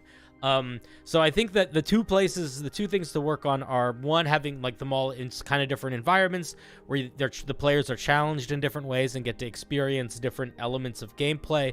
But then the other is to just turn that expectation on its head a little bit, where, I particularly like the idea of them going to one and having it not be there, and having them need to like figure out who took it, I think is a good one. But that sort of thing. That's very good, because I also thought maybe they would need to somehow track it down, but I couldn't think of a reasonable way for them to do that. So I'll need to think of that then. Yeah. And also, there could be other people going for these things too. There could be like time elements to it. There could be something where it's like, we have to figure out, maybe you don't have to find the MacGuffin, but you have to find the librarian that knows how to search the that knows how to navigate the ancient archives to find the map that gives you hints as to how to get through the booby traps. So it's like, you could go do this super deadly dungeon right now where every trap is super dangerous, or you could try to go to the archives and find this guy, so you have all the hints, and you still have to do the map, but now you have like hints, so every deadly trap is now more of a puzzle. You can do that sort of thing. Sort of a Holy Grail kind of vibe. That's an amazing idea. I think I might use that. Use it. Okay, before you go, South African or New Zealand? I am South African. Oh, I should have just said South African. I knew it was South African. You said something that I was like, that's a little Kiwi. But no. Oh, I'm a champion. I'm a champion of English and other accents. Yes, you are. Wonderful. Wait. Is this the first time is this the first time you've called in? Yes, it is. Have you heard me talk to other South Africans before? Yes, I was. It was my first time in your last stream, and you were talking about, yeah, you can recognize the South African accents. Did you hear my song last time? Did you hear me do? Yes, I did. Okay, God damn it! All right, I was gonna try to blow your mind. That's the way that I blow people's minds. Whenever I meet someone that's South African, I just start going, "Ah, please, Daddy, won't you take us to the drive-in? 6, 7, 8, 8, 9, 10." And everyone's like, "What the fuck is that?" It's like that's it's like stop pulling memories out of my brain because no one's thought about that since they were like 5, but everyone's thought about it in South Africa when they were 5. Yeah, we have. Yeah, it's wonderful. And I have a yes or no question for you, and then you can add on to that. Are you or do you know of anyone who's done like any kind of video tutorials on anything on like the, I guess, hidden rules of like homebrewing stuff? Because like you mentioned before that there are rules like the barbarians third level features always type their rage. Yeah. So I have not done that. I have been asked to do it many times. And I think that will be probably my next long form video project. So I have 3 things that I'm kind of doing at the same time with the long form videos. One is I take bits of these streams and I'll make them into videos if there's like a fun rant or something that I'm like, oh, that'll work. The other is I'm trying to make these really like artsy fucking big boy narrator videos, like the one that I made called Become God a little while ago, which you should all check out. I watched that one. I enjoyed it. And then the other one is like tutorial stuff, and I haven't done a tutorial thing in a while. So maybe that'll be my next one, is I do like a series on like, here are the unwritten rules to barbarian subclasses or whatever. I think it's a good idea. People keep asking me for it, so I probably should. I would love to watch that. Do you, like, where did you learn them? Did you just read a bunch of stuff and you put 2 and 2 together? I obsessively read D&D rules, and I was very, very, very actively involved in the D&D third-party homebrew community, but that wasn't like a professional one for a long time, and then I sort of fell off. So, like, are you familiar with like the Griffin saddlebag? No, I'm not. I'm so sorry. He's like, it doesn't matter. He's like probably the biggest D&D homebrew creator, third-party creator. Like, he and I would like hang out and talk about homebrew regularly years ago. So I was just super involved in when D&D 5e homebrew was still sort of a much smaller community. I was very involved with people that were much smarter than me, that were having like very analytical conversations about it, and we would just like talk about it a lot. I also used to post a lot of homebrew, and if you post a lot of homebrew, you learn quickly what you fuck up with, especially on Reddit, because people will tear you up about your mistakes. So you learn quick when people start pointing out stuff that you need to be doing. So, all right. That's pretty much all the important questions I have. All right, buddy. So thanks for the call. Love you. All Bye. right. All right, that was D Gaming Guy. Another one of our South African brothers. South Africa! I love the South African accent. I think it's such a sweet accent. They just live very far away from me. And I feel like South Africa is really expensive. If it wasn't expensive, I would want to go there and I would just want to hear them all talk forever. All right, next is Adrian, and then we're going to have Red Panda.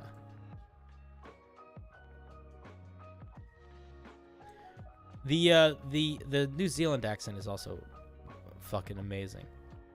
Adrian! Unmute Adrian. I'm here. Oh, you are here. Hello. Hello, how are you? I'm very good. How are you? It's been a while. It's been 100 years, but also only a few minutes. Yeah, probably. It felt like it. Yeah. Oh, what can I do for you today, buddy? So I just have like, I guess 2 short questions because I know that you're busy and there are so many people waiting. Sure. The first question, to go straight to the point, I found out that there's like a Kickstarter on something very interesting, at least that I'm interested in. I would like to know your opinion if you have a second to check it out. It's called Larcene Ledger of Treasure and Trinkets. I am not going to check out a Kickstarter right now. Okay. But if you want to ask me something about it, you can ask. Otherwise, I would skip to the next question. It's just the idea is very like interesting for me because they have so many, like it's like over 400 different items that you can get in there. I mean, I like a big compendium as much as the next guy. You know, they say size don't matter that much, but sometimes it does a little bit. If you know what I'm saying. Well, you know. Yeah, it's not about the size; it's the motion of the ocean. That's right? what I mean. The quality does. The quality is important. The quality is important. Exactly. You know. So what's your other question though? What's my other question? So, like, the last campaign I was doing, it's fizzled out sadly because like we are working so much, and now I have another campaign and I'm doing actually the same.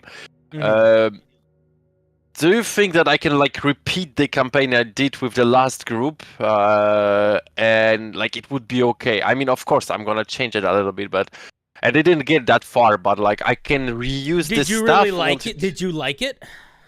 Actually, yeah. You like when you imagine doing that? Does it sound fun in your brain? Yeah. Then Yes. Then yes. Then do it. I have done that. I have like a. Okay, so when I used to I'm not running a lot of home games anymore, but I used to run a lot. And when I did, I had one game world that all of my home games took place in. And when my players were players that had been playing for a while, I kind of would just pick a random part of the world that the game would take place in. But if they were new to D&D, they had the same. All of them I did the same, literally the same adventure with, which is like it was like I built a town and an area and like a conflict that I thought was a good introduction to my game world. And I will say that I think I ran that whole little campaign 3 times. And each time it got better, I think, because I was so much more prepared. And all of the time I had to spend building it the first time, I could spend customizing it and either building it more, like getting it more in depth, or preparing very cool moments. So like by the time I was running it my 3rd time, I basically didn't have to plan sessions because I knew so much about that setting. So all I had to plan for was the things that they did that were different, and then I had a lot of time to like make very custom stuff for those players in their campaign. So yeah, definitely. Especially if you like it, definitely. If you didn't, the only reason not to do that would be if you think it would be boring for yourself. Actually, I really enjoyed because they didn't get that far, and like also soon I will go to do my studies. I will start my studies, so I will for sure get a new group of D&D that I will gather together. I will get some people, that's for sure. So the last thing, just like very quickly because I know you don't have much time. Can I tell you a bit of the difference between both of this group? Just like 2 seconds. You get 2 sentences for each group. Oh, goddammit. First, orgy. Second, drinking. Okay, perfect. Sounds great. Sounds like some quality groups. That sounds like when they get together, it's a real party. It kind of did. So, thank you for your time. You're welcome. Wish you a good night and good luck with the people. Yep. Love you, buddy. All right, that was Adrian. Next is Red Panda, and then Then we have Philip van Hulsen. Let me get the Red Panda. I think I need a new computer. My computer keeps like seeming like it's about to crash while I'm streaming. Everything freezes for seconds and then stops for a second. I'm like, are we crashing? And we don't. But we seem like we're getting close. Red Panda, unmute, you fiend. Can you hear me? I can. Can you hear me? Do I sound like a bird, like a songbird upon your branch? Your window cracked open on a drafty autumn morn, the smell of pumpkin spice and crunching, the sound of crunching leaves and me singing goodbye as I make my way south for the winter. Do you hear it? Yes. Okay, cool. Oddly specific, but Cool. I'd say I do hear it. What can I help you with today? So it might be a bit of a niche problem, but I love a good niche problem. I cannot find people to hang out with because I'm in like such a small town, and I don't know what to do. Are you willing / interested in running or playing games online? Yes, but I don't know how to look for the people that I... That's fine. I'm going to give you a couple... That's okay. I'm going to give you a couple ideas right now. So... Okay. Here's the selfish idea. The selfish idea is if you are not in my subreddit or my Discord. Well, I guess you are now because you're talking to me in it. There is a whole section of my Discord that is for people looking for groups to play with, or people that like want to play games. So I would encourage you to ask there if people have table space open. The other thing is that there is a subreddit called r/LFG, looking for groups. And it is going to be hit or miss, but I will say that I have met some really fun players through that before. So that is also an option. r/LFG. The other thing is you can sometimes find games on the Roll20 website or on Start Playing Games. Some of those are going to cost money. Some of those are going to be free. So it's going to be a little bit, depending on the group. But those are two websites that are pretty good at having stuff open to. But I think before you do anything where you're going to be paying money, you should look in my Discord. You should look on the LFG subreddit. And if you are a part of any other home D&D communities online, whether like there are other D&D creators, a lot of them in their Discord will have a similar looking for group type option. So if there are any other YouTubers or whatever that you follow and are in their Discords, you should check to see if they have some of those also. Discord is I don't know how much you use Discord, but Discord is very helpful for like connecting with people in a way where you feel more like you're having a conversation and less like you're like applying to something some rando fucking bullshit or something shady feeling, because it's basically just a chat box. I used to use Discord all the time, so I'm like, I understand it pretty well. But like my main problem is I'm fairly young, and I've seen a lot of people that are looking for 18 and older, like adults. There's a bunch of kids in my Discord. There's a bunch of I don't know if you're familiar. I curse on the stream, but I generally try to be pretty PG-13, and I have like a very strict no NSFW stuff on my Discord because I'm very aware of. There are plenty of young folk here. One of my mods, I think, is 15, so it's all good. We got some children out here. Don't worry. All right. Well, that's good to hear that there are people that I could connect with. Yeah, man. And play with. Yeah, for sure. All right, that's really it. Cool. I appreciate the call. Yeah, thank you. All right. Yep, love you. Have a good day.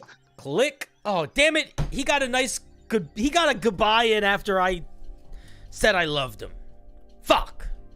I'm supposed to be the final word. Anyway, that was for folks that don't for folks that are looking for a group, that advice is applicable to any of you. Let's get the next person. Next we have Philip, and then we're gonna have Matt Thorne.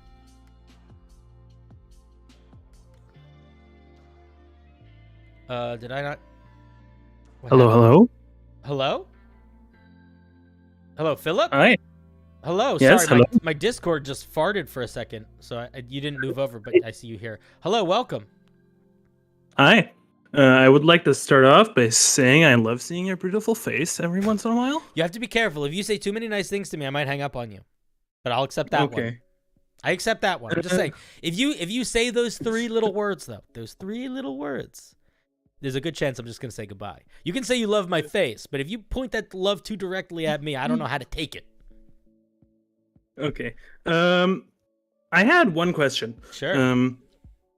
So I'm like looking to play in a D&D campaign. I'm like looking to DM with like a couple of friends of mine, who two of them have like role play game experience. One hasn't played D&D since like 2nd edition. They play like a German equivalent. And one hasn't played at all, and I'm looking to like introduce them to D&D 5e. Cool. And how do I like start like a campaign that might just end up like being a one shot, because I don't know. So here's what I would do. And are you familiar with the D&D 5e? Are you fairly comfortable with the rules? I have played quite a bit. Okay. So what I would do is I would start it as a one shot, or start it as a open-ended one shot. Don't build the first session of a campaign, because you want it to be fun immediately. You want to be like right into the action. So especially if you have new people or people that haven't played in a while, there's going to be a lot of honestly, people that have never played before are much easier to run for than people that have played a lot of like second edition, because there's a lot of stuff that feels like it should translate but then doesn't. And then there's a lot of like, hey, I thought this did this because it did this in second edition. It's like, well, but doesn't in this one. So there's going to be a little bit of those hurdles. But here's what I would do. I would bring pre-made character sheets. I would make the players do as little work as possible before showing up at the table. And I would basically try to get them as into the action as quickly as possible. And take them on a little adventure. You know, they save a town from a witch or something fun and kind of goofy and with some opportunities for some strangeness. And then at the end of it, open it up to see like if they want to keep playing. But I don't think it's a good idea to plan it like it's going to be the first chapter of a long story if you're not sure people are going to keep playing. Because the goal should be, let's just make this as fun as we can immediately. And then if people are like, I'm down to keep playing, then you can start to open it up and stretch it out a little bit. Okay. Would I start them off like at level 1, or is it like level 3? I don't know. I'm worried that it might overwhelm them if I start them at higher levels. I would say, okay, here's the thing. Starting them out at level 1 is much better if they've never played before, or if they're not familiar with the rules. It's harder for you as the dungeon master because it is easy to kill level 1 characters, so you just have to be a little bit more cautious about that. And then the other thing is, I think you can have them go from level 1 to level 3 pretty quickly. I would say the level 1 to 3 is like the training level almost in a video game. Like you're learning how the tools work. Yeah. It's really usually by level 3 that characters start to feel like their character. So you want to get them there quickly, but you don't want to rush it. So like if your sessions are like 3 hours long or 3 to 4 hours long, having a session that has like some role play, some combat, some exploration or whatever, then you could basically have them become level 2 the next session, and then have them become level 3 the next session, and then let them know that like we're gonna now it slows down. Like that was, let them know that that's the plan, or you know, every other session depending on how long you play, but how often you play. But like I would have them level to level 3 quickly, and then start to level them more reasonably.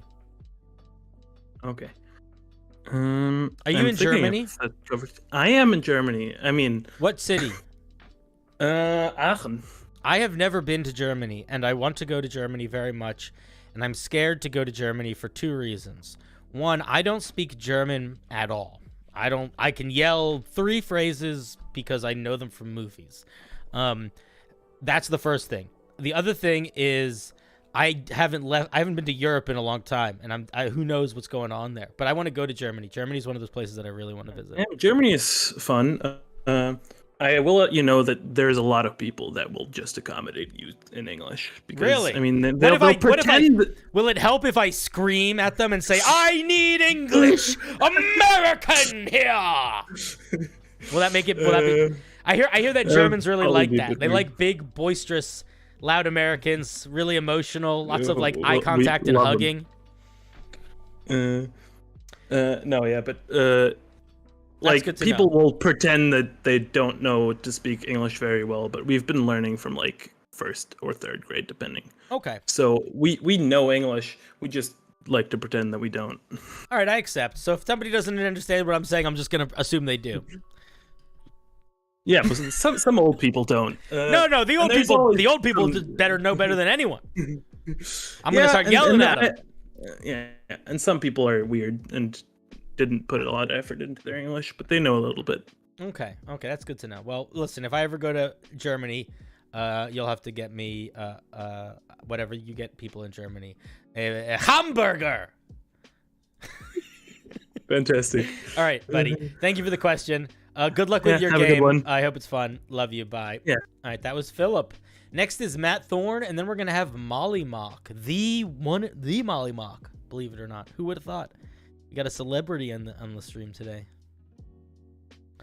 I freaking love how much all of you are from other countries. I mean, listen, don't get me wrong. I love the Americans. I love the Canadians. I was a Canadian for a year or 2. But it's cool when it's people from faraway places. I think it's really cool. You know what it is? It makes me feel, it actually, this is so stupid, and I know it's not true, and I know it's not even a healthy way to think about this parasocial relationship, but it does make me feel like if I was in Europe, I probably could have folk I could stay with. You know, that I don't know if that's actually true, because y'all don't know how fucking hectic it is having me stay with you. But I feel like it might be true. And even if it just might be true, that's pretty cool. All right, let me grab Matt. Matt Thorne. What's up, Matt Thorne? Yes, up. How's it going, buddy? It's great. What can I do for you on this July 4th? Sure. It was about this last stream, Homebrew stream. Mm-hmm. We had quite a lot of artificers. Oh, we always do. And People love their artificers. Yeah, and I was sort of inspired to try to make one, but I also noticed you had some complaints about how they were building them, and you wanted them specifically to build one thing and then like do stuff with it. So I was just wondering, what were your advice for how to structure a subclass for artificers? For sure. So artificers are one of the harder ones, I think, to build also because they are the newest class. So there's just like, they've just been around less. I think the easiest way to build an artificer is to start with a headspace of two things. It's sort of similar to a cleric, actually. It's like, do I want this guy to be more of a melee combatant, or do I want this guy to be more of a distant, what seat do they sit in? And if you want them to be more of like a melee combatant, that's when you're going to be giving them extra attack at 5th level. That's when you're going to be giving them some sort of weapon proficiencies, armor, even if it's just specific to the special ones they make.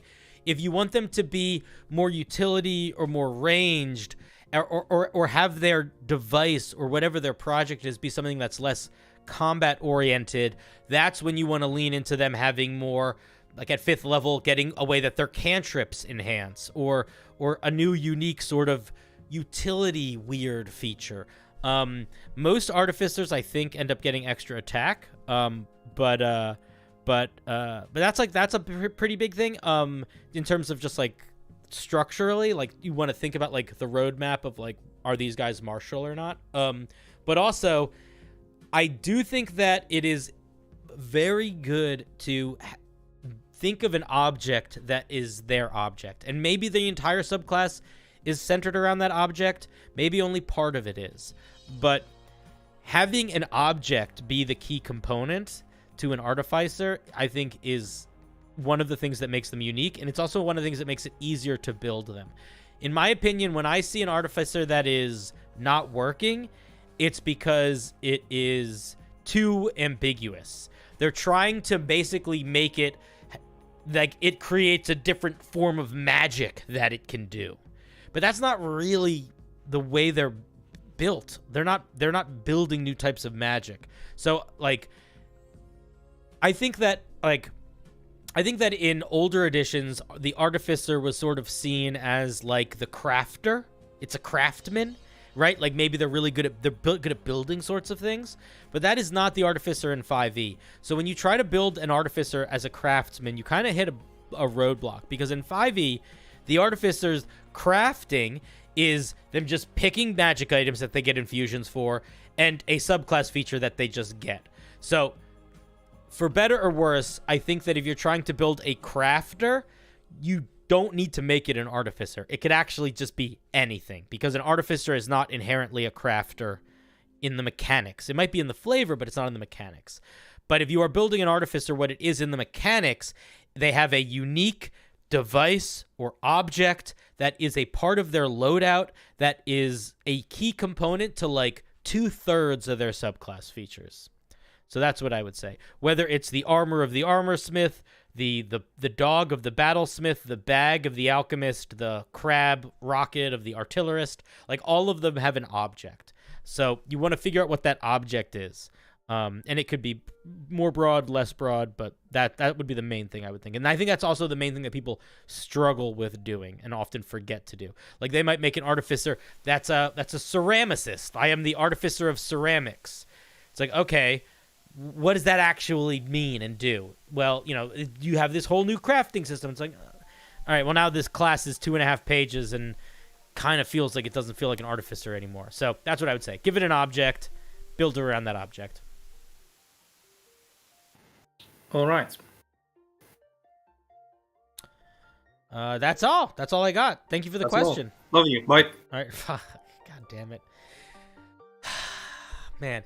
So you can tell when people have been around for a while on my stream when they're quick with it. I like that. I think we should start. Maybe we should start keeping a tally of like who does that, who succeeds at that, and maybe they get some. I don't know. I wish there was something the way we could keep track of that. That would be funny. We could have like a leaderboard, All right, let me grab Mollymock, and then we're gonna grab Baba after Mollymock.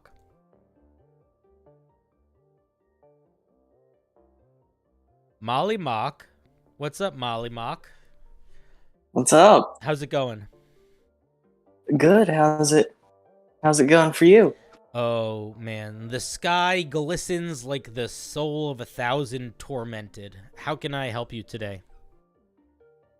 A couple of days ago, I started working on a subclass for the Paladin. Very cool.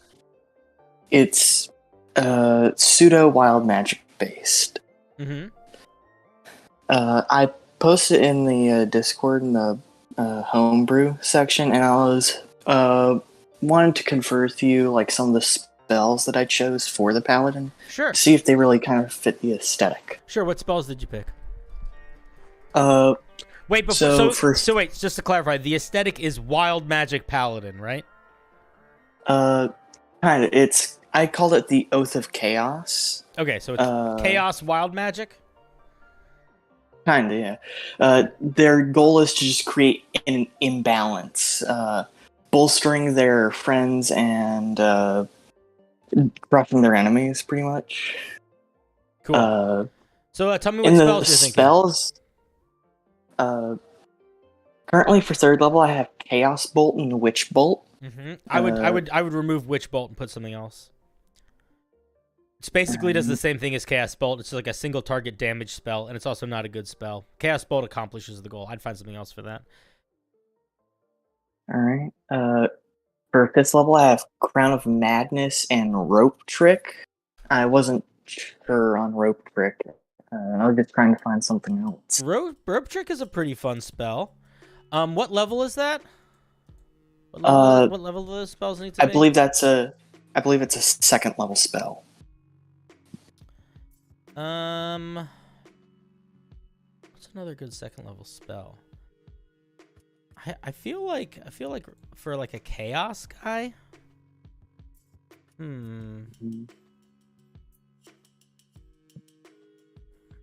me look first. Let me skim for a second. Calm Emotions almost kind of works in the same way. It's like the opposite of that. Rope Trip could work, especially if you're doing like planar stuff. But if you're not doing planar stuff, Pyrotechnics is another good sort of random chaos feeling one. But yeah, I don't know. Look around. Tell me more spells. Counters for 9th level counter spell and Enemies Abound. For 13th level, I have Confusion, and I just put Polymorph as a placeholder spell because I wasn't sure what to put for that one. Then for 17th level, I did Mislead and Animate Object. Okay. I mean, I think that here's what I'll say. I if anything, I feel like there is an element of, I feel like there's a couple spells that feel like they don't fit quite as well. Like Animate Object sits in the same place as like Rope Trick, same place as Polymorph, where it's like it's change, but I don't know if it's like the vibe enough, that's gonna have to be sort of your call. But I feel like those are the ones that I would question the most. Those are the ones that I would look at and be like, let's see if we can find something else for this. But I also feel like they might be able to work. Just depends on what the rest of the subclass ends up looking at. Some people in the chat are suggesting spells like Compulsion or Bane as alternative options. I think those are all good ideas too. But yeah, those are my thoughts. Okay. If I can, would you mind looking at some of the other stuff in here? Not right now. We're not doing. This is not a homebrew review stream. All right. But I will glance it in the Discord. Yeah, it sounds good. It was good seeing you again. Love you. Bye. Cool. Oh, I was too slow. I gave you that love. I let you do that love you. I was looking at spell lists. You got me focused on spell lists. Thank you for the call. All right, let's see. Next we have Baba and then Bishop. Is this Bishop Aquinas? I wonder.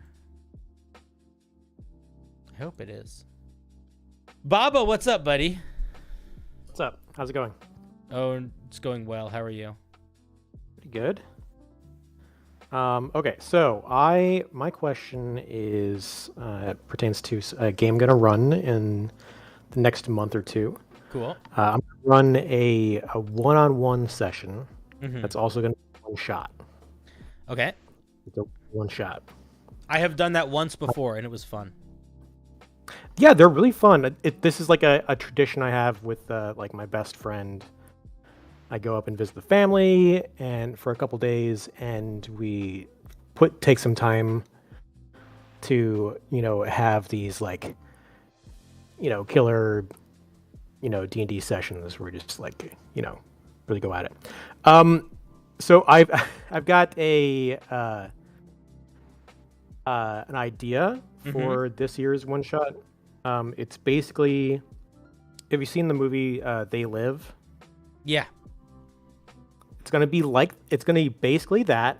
It's gonna go off of more of the short story that actually inspired that, called 8 o'clock in the morning, I think. I was wondering if you have, if you've done that before, or you've done this one-on-one shot before. Like, what do you think is like the most important thing to focus on? Like, what's something that you learned from your running that? I think that the most important takeaway I got from the one shot that I ran was it was the most yes and I have ever been as a dungeon master. I find that when I am a dungeon master, I am in a constant state of trying to accommodate the middle ground between 3 or 4 people, or 5 people, or however many. And the way to do that, the easiest way to do that, is the way we run traditional D&D, which is like you put forth an adventure that they decide to go on. So like the fact that there is a plot hook that they want to follow becomes the middle ground between what all the players want. You're sort of convincing them all to like share the story. And they can all get like little moments or have little things, but at the end of the day, it's like the point of there being a plot hook and something to drive it is to like to bring them together and to make it so there can be a singular plot that they can all share. And when I have done, and I've only done it, I guess I did it twice, but one time didn't really feel like I was running D&D. But the main thing that I did in the one shot that I ran that was really just for one person was I didn't do that at all. Like, I basically started, we like brainstormed a fun character idea together, and I talked a little bit about this town that I thought I was working on, and then they just kind of like jumped into the town.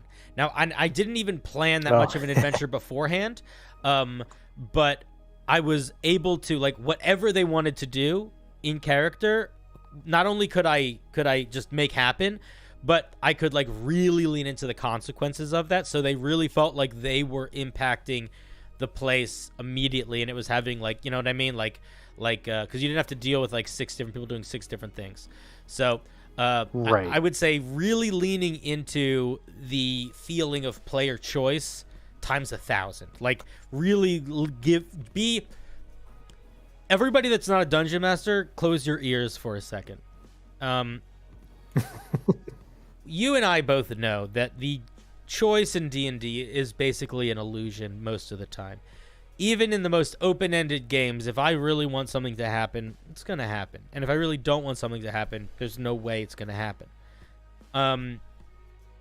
And a lot of that, again, is the balance between lots of players. You can basically tear away that illusion and give genuine choice in a way where, like, it requires a lot of the player, like, wanting to lead things and wanting to yes and to, like, a much more extreme level. But it becomes more of, like, almost like a creative writing game for you than it does like a D&D game. You're still, like, doing the rules and mechanics and stuff, but, like, you could almost think about it like a brainstorming session that a person is exploring through. Right. So we're like more free form than your typical game. I don't even think you need to start from more freeform in the planning stage, but I would say prepare to be more open to freeform in the actual play stage. And, like, if I was going to run a one-shot for one person again, I probably would have a basic plot that I wanted to do, like simple character arc, adventure, superhero type story. There's a villain, there's a whatever.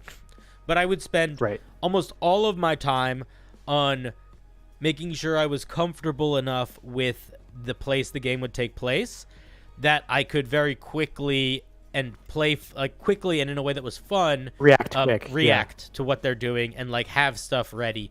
And, like, even if I plan this whole big goofy thing down by the docks, they're like, I want to go to the bakery. Cool, I can make the dock workers picking up food for the rest of the, the docks, and they could have that scene could happen there. Yeah, that's right. It's a good point because, like, especially with a one-on-one game, there is less opportunity for me to, like, throw the ball to the players and let them, like, bat it back and forth with each other while I, like, plan what I'm actually going to do. There's no time for sort that. of like, right. There's no time for them to. Them batting the ball back and forth is them, like, just hitting the ball to you. Right. That's more work. Yeah. I'm looking forward to it. I'll probably, like, let you know at some point. Or please do. I think it's a really cool. I've done these a few times. The best way that I've found to start a one-on-one like one shot in the planning stage is to start with, like, an action movie. It's an action movie. It has, one hero. It has a clear plot. It's also, if you're, depending on how closely you're basing your session off it, you can draw back from it. The action hero, I like the action hero idea a lot. Yeah, and it's something that you, like, wouldn't do in a normal D&D game where there's got to be a team. Yeah. And sidekicks. Sidekicks. Goofy sidekicks. A goofy sidekick. Yeah, every hero has a goofy sidekick or two. Hey, That's true. Hey, it's I better not drop the uranium. I dropped my coffee. That kind of stuff. Yeah. Perfect. Cool. All right, buddy. Have a good game. That sounds like it'll be fun. Build a place. See ya. All right, love you. Bye. That was Baba. Next is Bishop and then Fire Hazard. So don't be careful. Better get your fire extinguishers ready. I wonder if this is a bishop that I know or not. Bishop. Are you Bishop Aquinas or are you Bishop? Different Bishop. I don't know. You can unmute. Either way, though.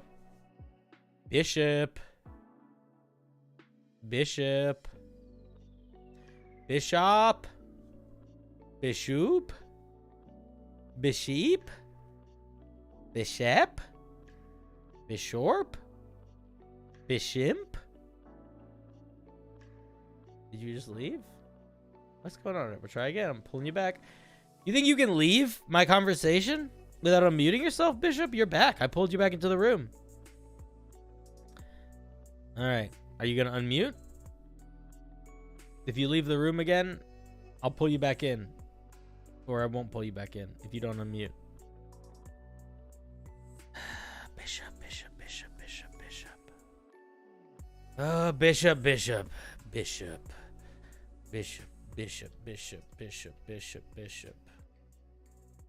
gonna unmute or what, buddy? Not gonna unmute, are you? You're gonna make me hang up on you? Well, it's not a matter of mic testing. He just hasn't unmuted.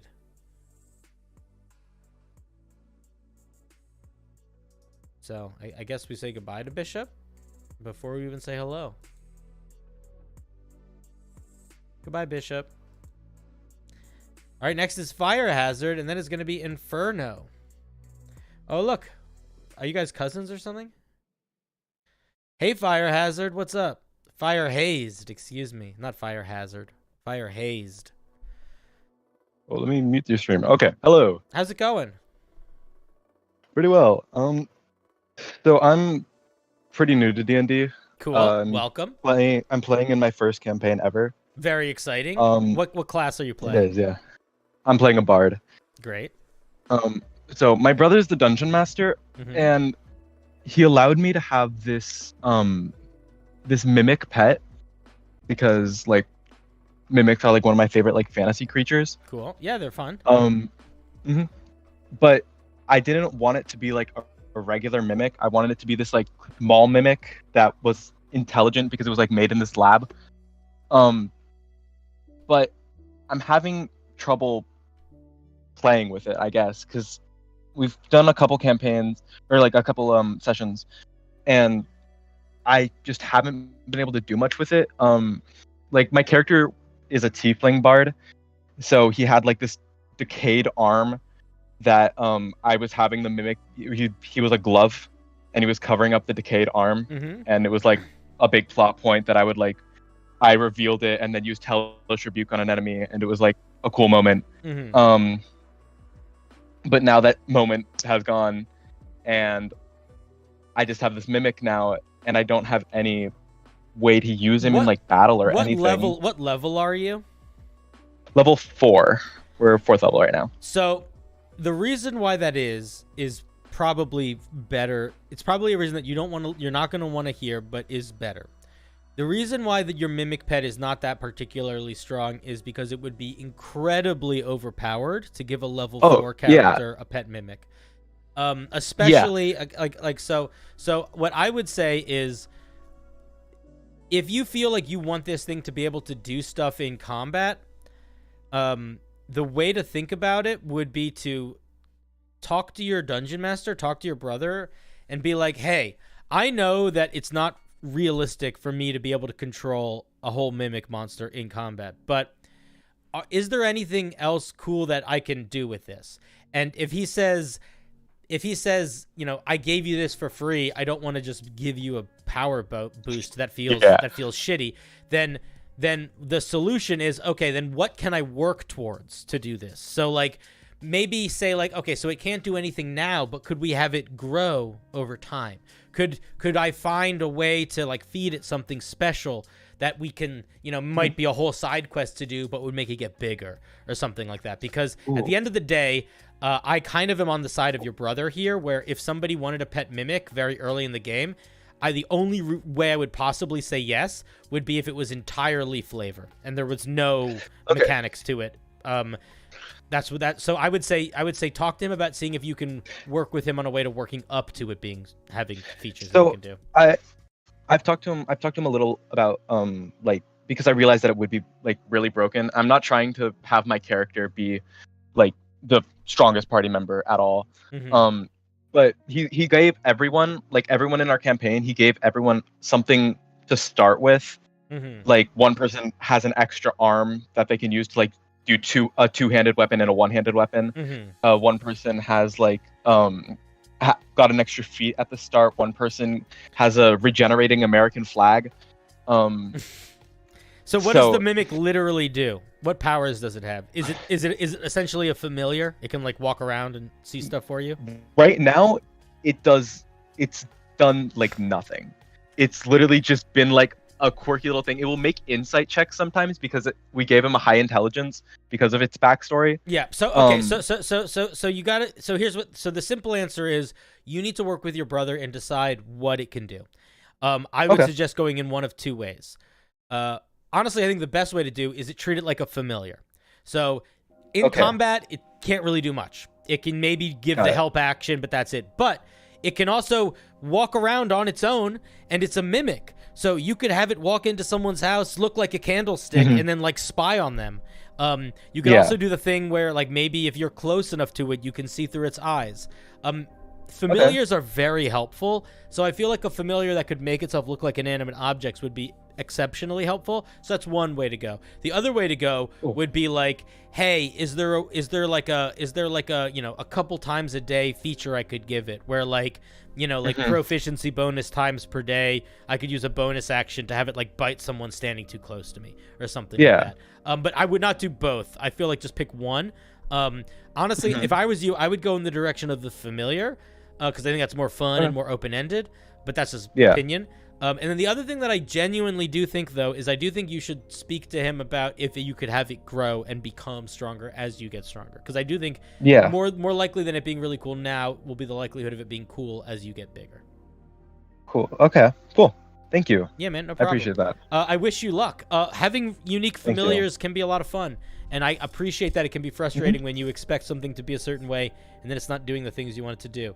And the best way to accomplish that goal is to not be aggressive about it. It's just be like, hey, I'm really trying to make this fun. You sound like you're a reasonable person, but sometimes people need to be told that because people are like, I want it to be a fun thing. I don't want to overpower my group, and I don't.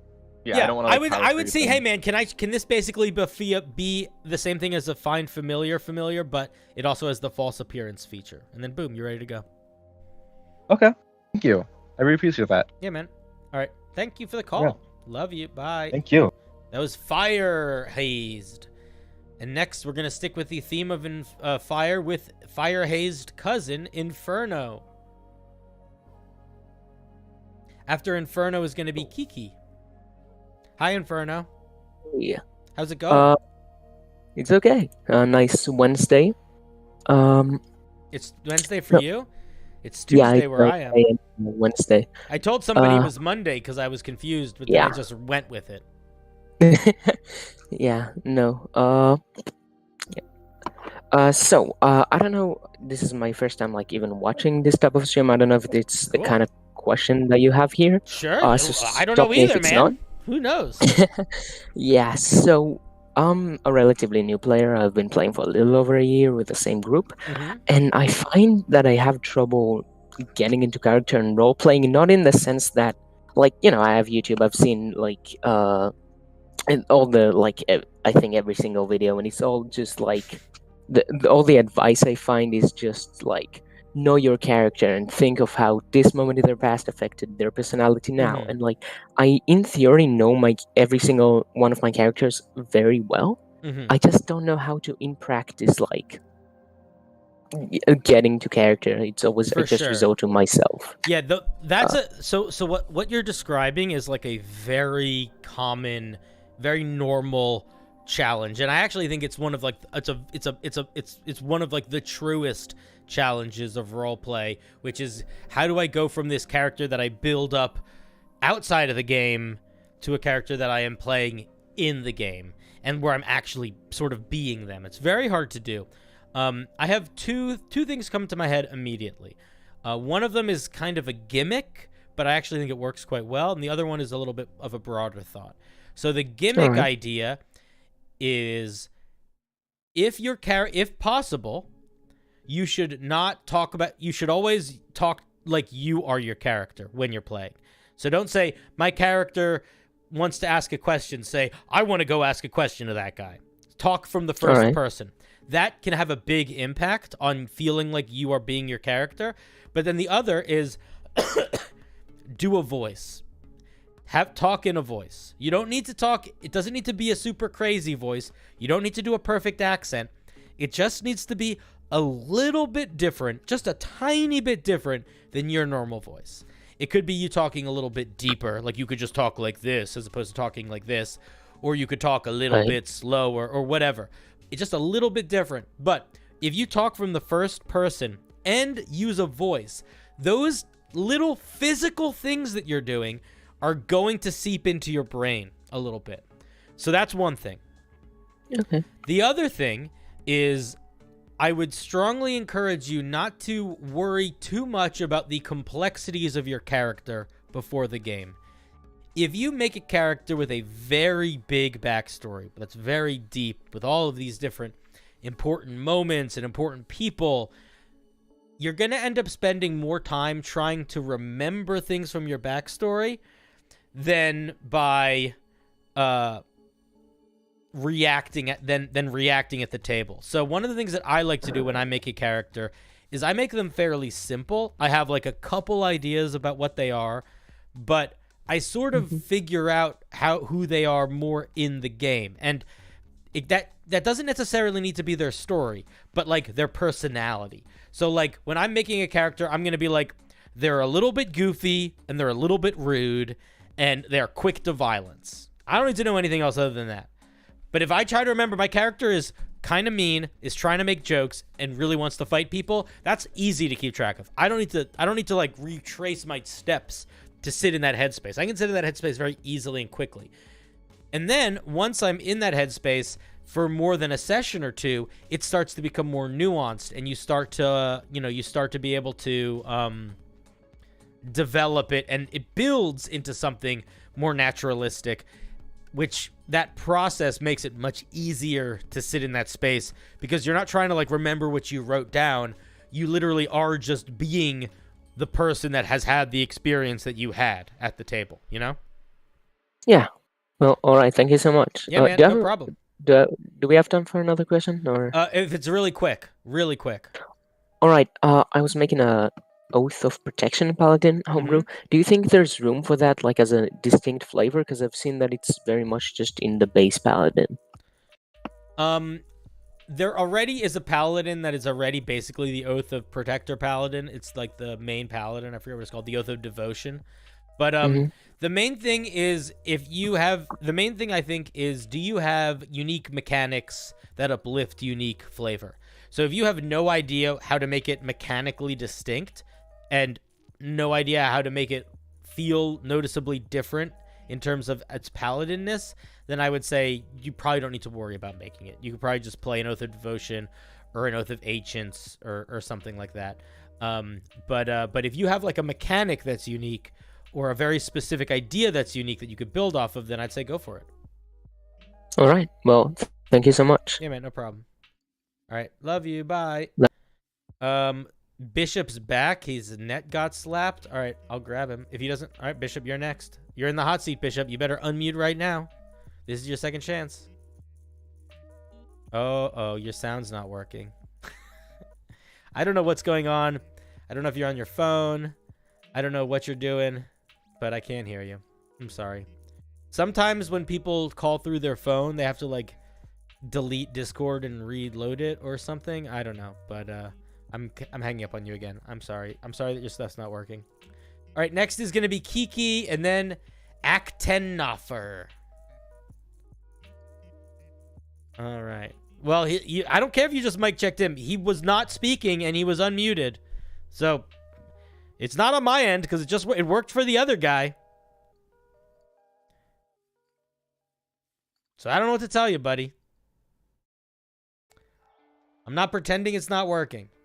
That would be a crazy person thing to do. Hi, Kiki. What's up? Kiki. Hello. Hey, Kiki. How's it going? Hello. I have a problem right now in the campaign I'm running. Okay, let's hear about it. The problem is that it's a lot. It's centered around the struggle of shadow versus light, or dark versus light, and therefore there are a lot of shadow enemies that hide in the dark.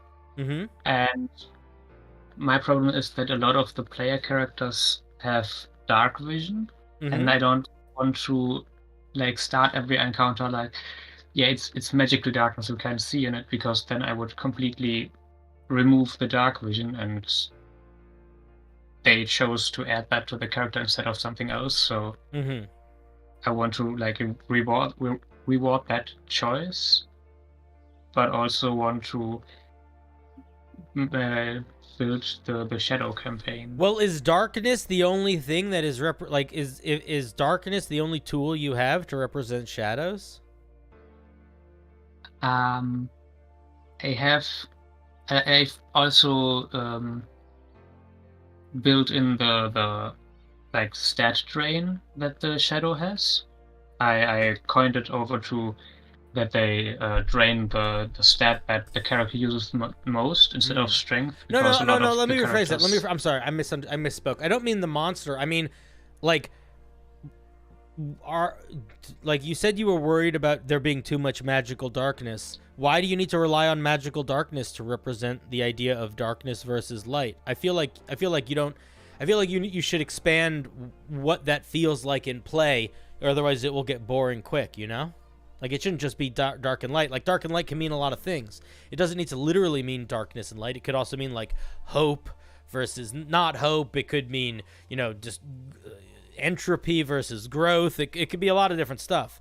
I think if your characters have dark vision, first of all, dark vision doesn't make you be able to see super clearly. You still have a hard time seeing. You just can see better than if you can't see at all. I would look specifically at the rules of dark vision because they're not as powerful as people act like they are. And then the other thing I would say is, like, you know, if you are worried about characters having dark vision messing up you wanting the campaign to feel dark, then I think you have a choice to make. You have to either decide that you don't care about the campaign feeling super dark, literally, and you can think of other ways to represent that, or tell your players that the way that you want to run this campaign, it doesn't really work if they have dark vision, so they shouldn't have dark vision. Like if the dark being scary and being something that you just can't see in is crucial to your campaign, then you should tell it to your players, and they should make characters that fit your campaign.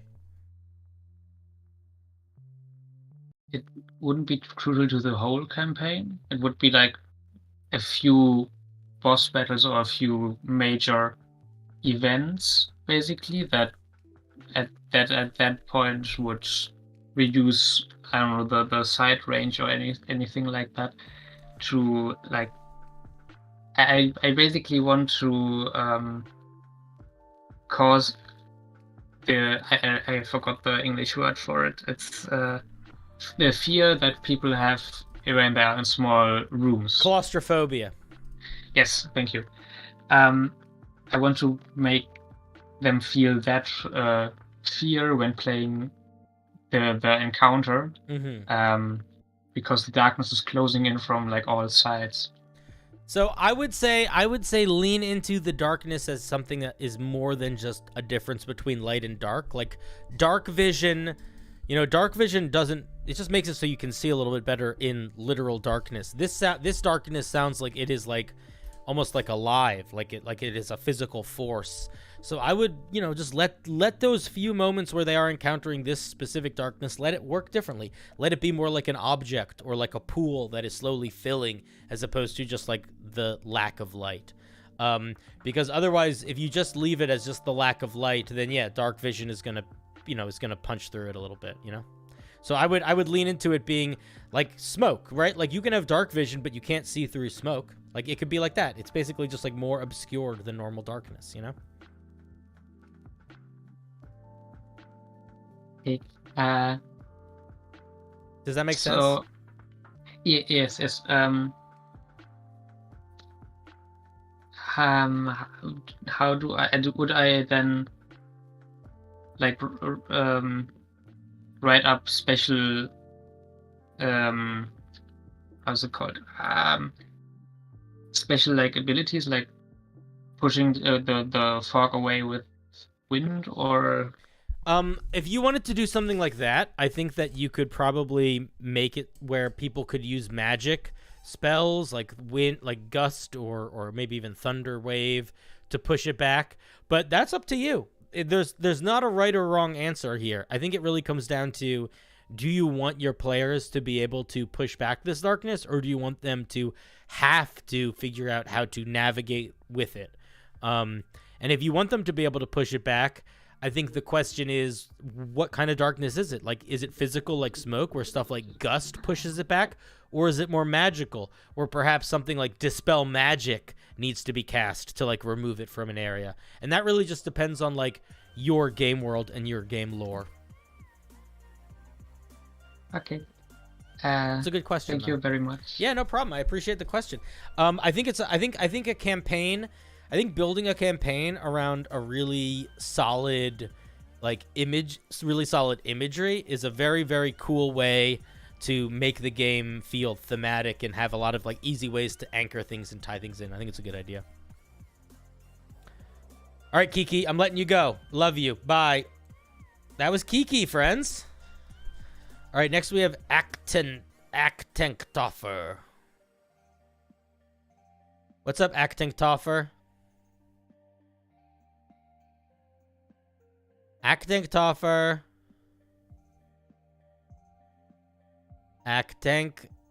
Actenktofer. Hi, can you hear me? I can. Can you hear me? Yeah, of course. So, how you doing? Oh, man. I am like a newborn drake upon a fresh autumn wind. Tell me, what can I do for you today?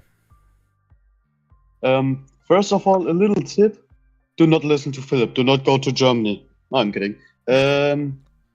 Anyways, would you say the Bard is a good class to start with? Because I have never played D&D in my life, and I'm about to play my first campaign, was the word, I think, in a few months. Cool. And you're thinking about playing the Bard? Yeah, because I'm a musician. I play way too many instruments myself, so okay, it just fit. There are two things to think about. One, and they kind of go against each other, but you just have to decide which one is more important. But they both are worth thinking about when you're starting D&D for the first time. One, what do you think will be the most fun? That's probably the most important thing. If the idea of playing a bard, a magical musician, is what makes you the most excited to play, that is what you should play, probably. The other thing to think about is how much do you care about being good with your character, and how much do you care about understanding what's happening? Because if you are going to be playing something like a bard, then you are going to be doing a lot of magic. And magic requires learning how your spells work, and potentially learning how a bunch of spells work so that you can pick which spells you are going to have. That is a thing that can go in a couple ways. You can go crazy and deep dive it and become the person that is like emailing your dungeon master every 2 days. Well, what if I do this spell and this spell? What if I do this spell? You can do that if you want to, which is nothing wrong with that. The other option you can do is if you're like, I want to be a spellcaster, but I don't want to have to do that, is you can talk to your dungeon master or some of the other players and be like, I really want to be a bard. I'm not sure what spells I should take. Can you help me figure that out? And you work with them, and they help you pick some spells. And especially if your dungeon master is like nice and they understand that you're new, maybe they even let you try some out, and then they'll be like, okay, these are the spells we're going to start you with. If in a session or two you're like, I'm not enjoying these spells, we could switch around and try something else. But that's what I would say. So like, number one, do whatever you want, because that's what matters the most. But number two, just be aware that if you're ever going to be a spellcaster, it's a little bit more work because you have a lot more tools to play with. Okay, like the research thing is not a big problem for me. I started playing Warhammer also a few weeks ago, and alone today I've watched like 3 or 4 hours of information videos just so I can get started. Well, the researching for really spellcasting, I feel like is less videos and is more just looking at the spells. It's a lot of like looking what spells you have access to, picking what spells you're going to have, and then trying to understand what they do and making sure. If I would also probably just talk to your dungeon master about it, like send them, say, hey, these are the spells I'm thinking of taking, so that you guys can make sure you're on the same page and understand how they work.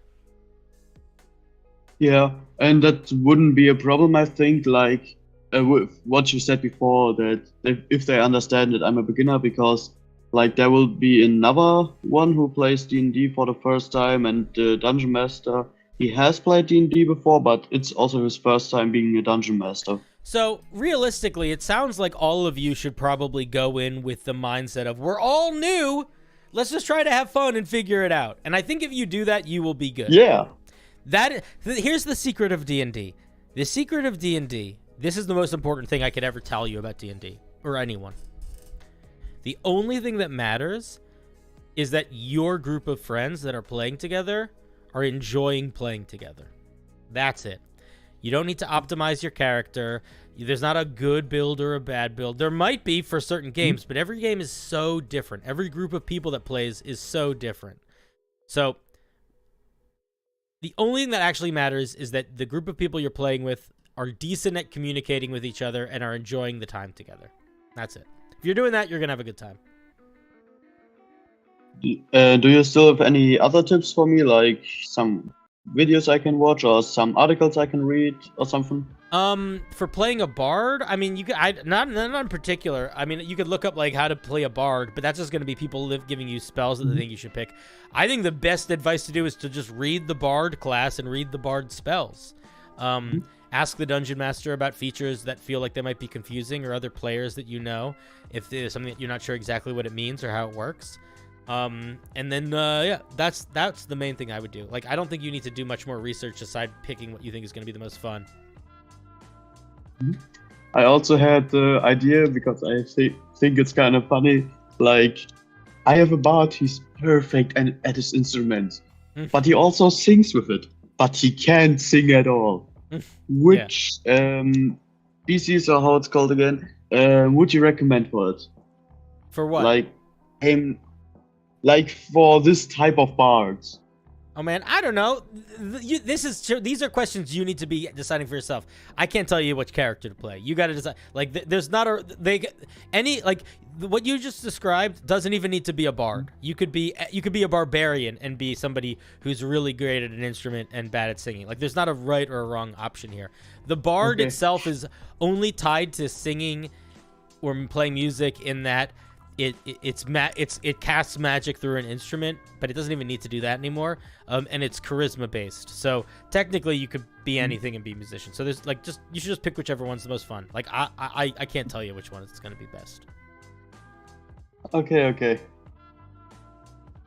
then, thank you, and cool. Have a great day. You too. Nights. Goodbye. Okay, for me.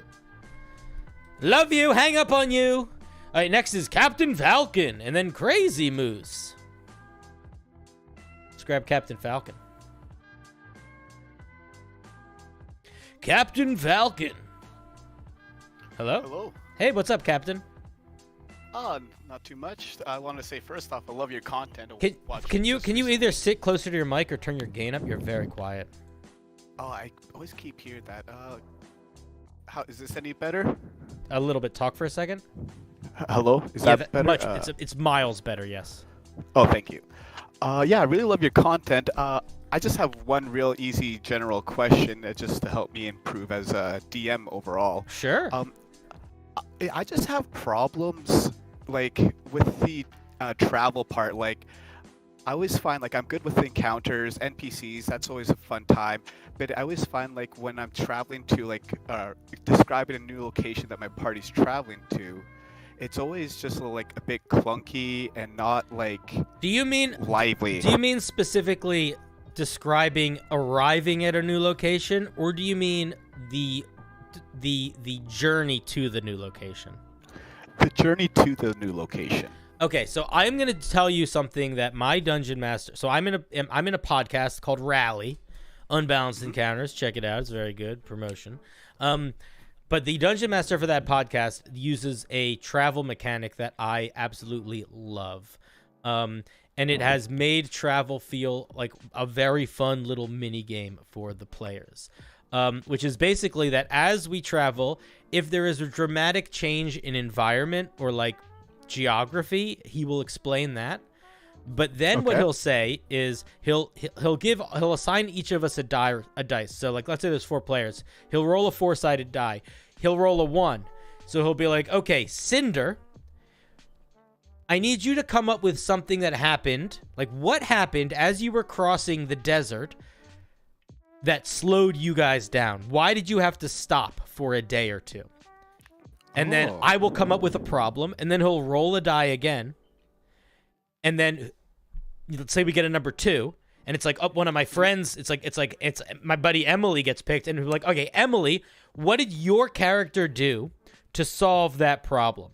And then it'll turn into a scene, and we'll actually play it out. But we'll all play it out with the understanding of the problem that I just suggested is what's happening, and Emily's character is going to be the one to solve the problem, or at least try to attempt to solve the problem. And we'll usually go through a cycle of that. So like, depending on how many players you have, that could take a little bit of time, but like a couple cycles of that can be a lot of fun. And you can also just be like, like a day or two pass between where like nothing happens. But that's a pretty good mini game for travel where you don't have to think of anything. Cool. And it can also be very like story based, because the issue doesn't have to be hectic. It could be like, I left my sleeping bag back at camp, so I have to go back. We have to go get it. And then it can create moments for like sort of like quieter roleplay moments and quieter gameplay moments, which I think are a really good way to make travel feel like it is actually travel. Yeah, because mostly I've just been like just rolling a D100 table and then kind of like shaping whatever I roll into their encounter, and like that's good for the most part, but it always kind of feels like a bit too shoved in. So I'll give that a try this tonight and see how that goes. Thank you. Yeah, man, no problem. Thanks for the call. Oh, thanks for having me. I love your work. Captain Thank you. Falcon! I love you. Goodbye. And that's how you hang up on somebody and tell them you love them. All right. Ooh, next. Crazy Moose. Crazy Moose. Can I let people in that haven't got a chance yet? I feel like there's people here that haven't gone yet. I want to let people go that haven't gone yet.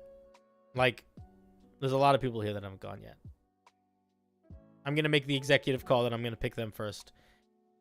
You're just mic checking? Okay. Oh my god. Why are you're so fucking helpful. It is a shame that the mic check is what you're doing, but also a lot of people, if they're on mobile, it doesn't matter because it just messes it up when they switch channels. All right, so we're doing Dova Bear, then Ben Smith. Dova Bear. Hello. How's it going, Dova Bear? It is going well. How's it going for you? 3 suns collide on an endless starry sky, and I reap what they sow. So pretty good. Perfect. Pretty good. Perfect. Make sure the stream is muted. I could hear myself a little bit for a second there. Yes. What's your question? Well, I am a very new DM. My first game I'm running currently is Drive the Frostbane. Cool. And I have, I guess what you would say is a bit of a problem player. Mm-hmm. Who, at the moment, refuses to use any weapon other than guns. Do you have guns in your game world? With a lot of convincing from him, I allowed him because it's the only way he said he would be interested in the campaign. But it has gotten to the point where I have run out of ideas to give him things. Why does he need? How many guns does he need? What class is he? His first character was Fighter. Fighter Blood Hunter. I hate blood hunters. I hate him. Right after playing with 2 blood hunters in my campaign, I hate him as well. I just don't allow him in my games. I don't like him. Okay, boy. So what's he playing now? He is playing a warlock, a hexblade warlock. So his weapon his hexblade weapon is a gun. I've kind of gotten him away from guns to where he got a really nice rapier that he used for like 2 sessions, and then he went right back to using guns. Are you making the guns like way better than regular longbows and stuff, or are you just using longbow stats? I'm using crossbow stats. So here's what I would say. Technically, I feel like if you want to be a Hexblade Warlock and use a ranged weapon, I'm pretty sure you need a invocation specifically to do that. Otherwise, it doesn't work. So you should make sure that they have that invocation. If they don't have it, you can just be like, sorry, you don't have a gun. You can't make packed weapons unless you get that invocation that are ranged. That's one thing. The second thing is Eldritch Blast with the right invocations is better than any crossbow and is the perfect way to flavor a gun, in my opinion. So I would also say another solution is just say, hey, you want to be in gun mode, you should just cast the spell Eldritch Blast, and we can flavor that as you summoning your gun in your hand and firing it. That's another solution. He refuses to use Eldritch Blast. Okay. So I don't understand what the problem is then. If he's using not crazy stats, like if he's just using a regular crossbow stats for his packed weapon, when it's a gun, then just let him use it. Who cares? Why is that? Why is it an issue? I guess more of the problem is he wants more and more modern guns, even after being told no. No, then just say no. And he's gone to other people within the party who, other DMs have said, hey, do you think this is fair? Can I use this? He wanted me to use this. How does that work? So here's what you do.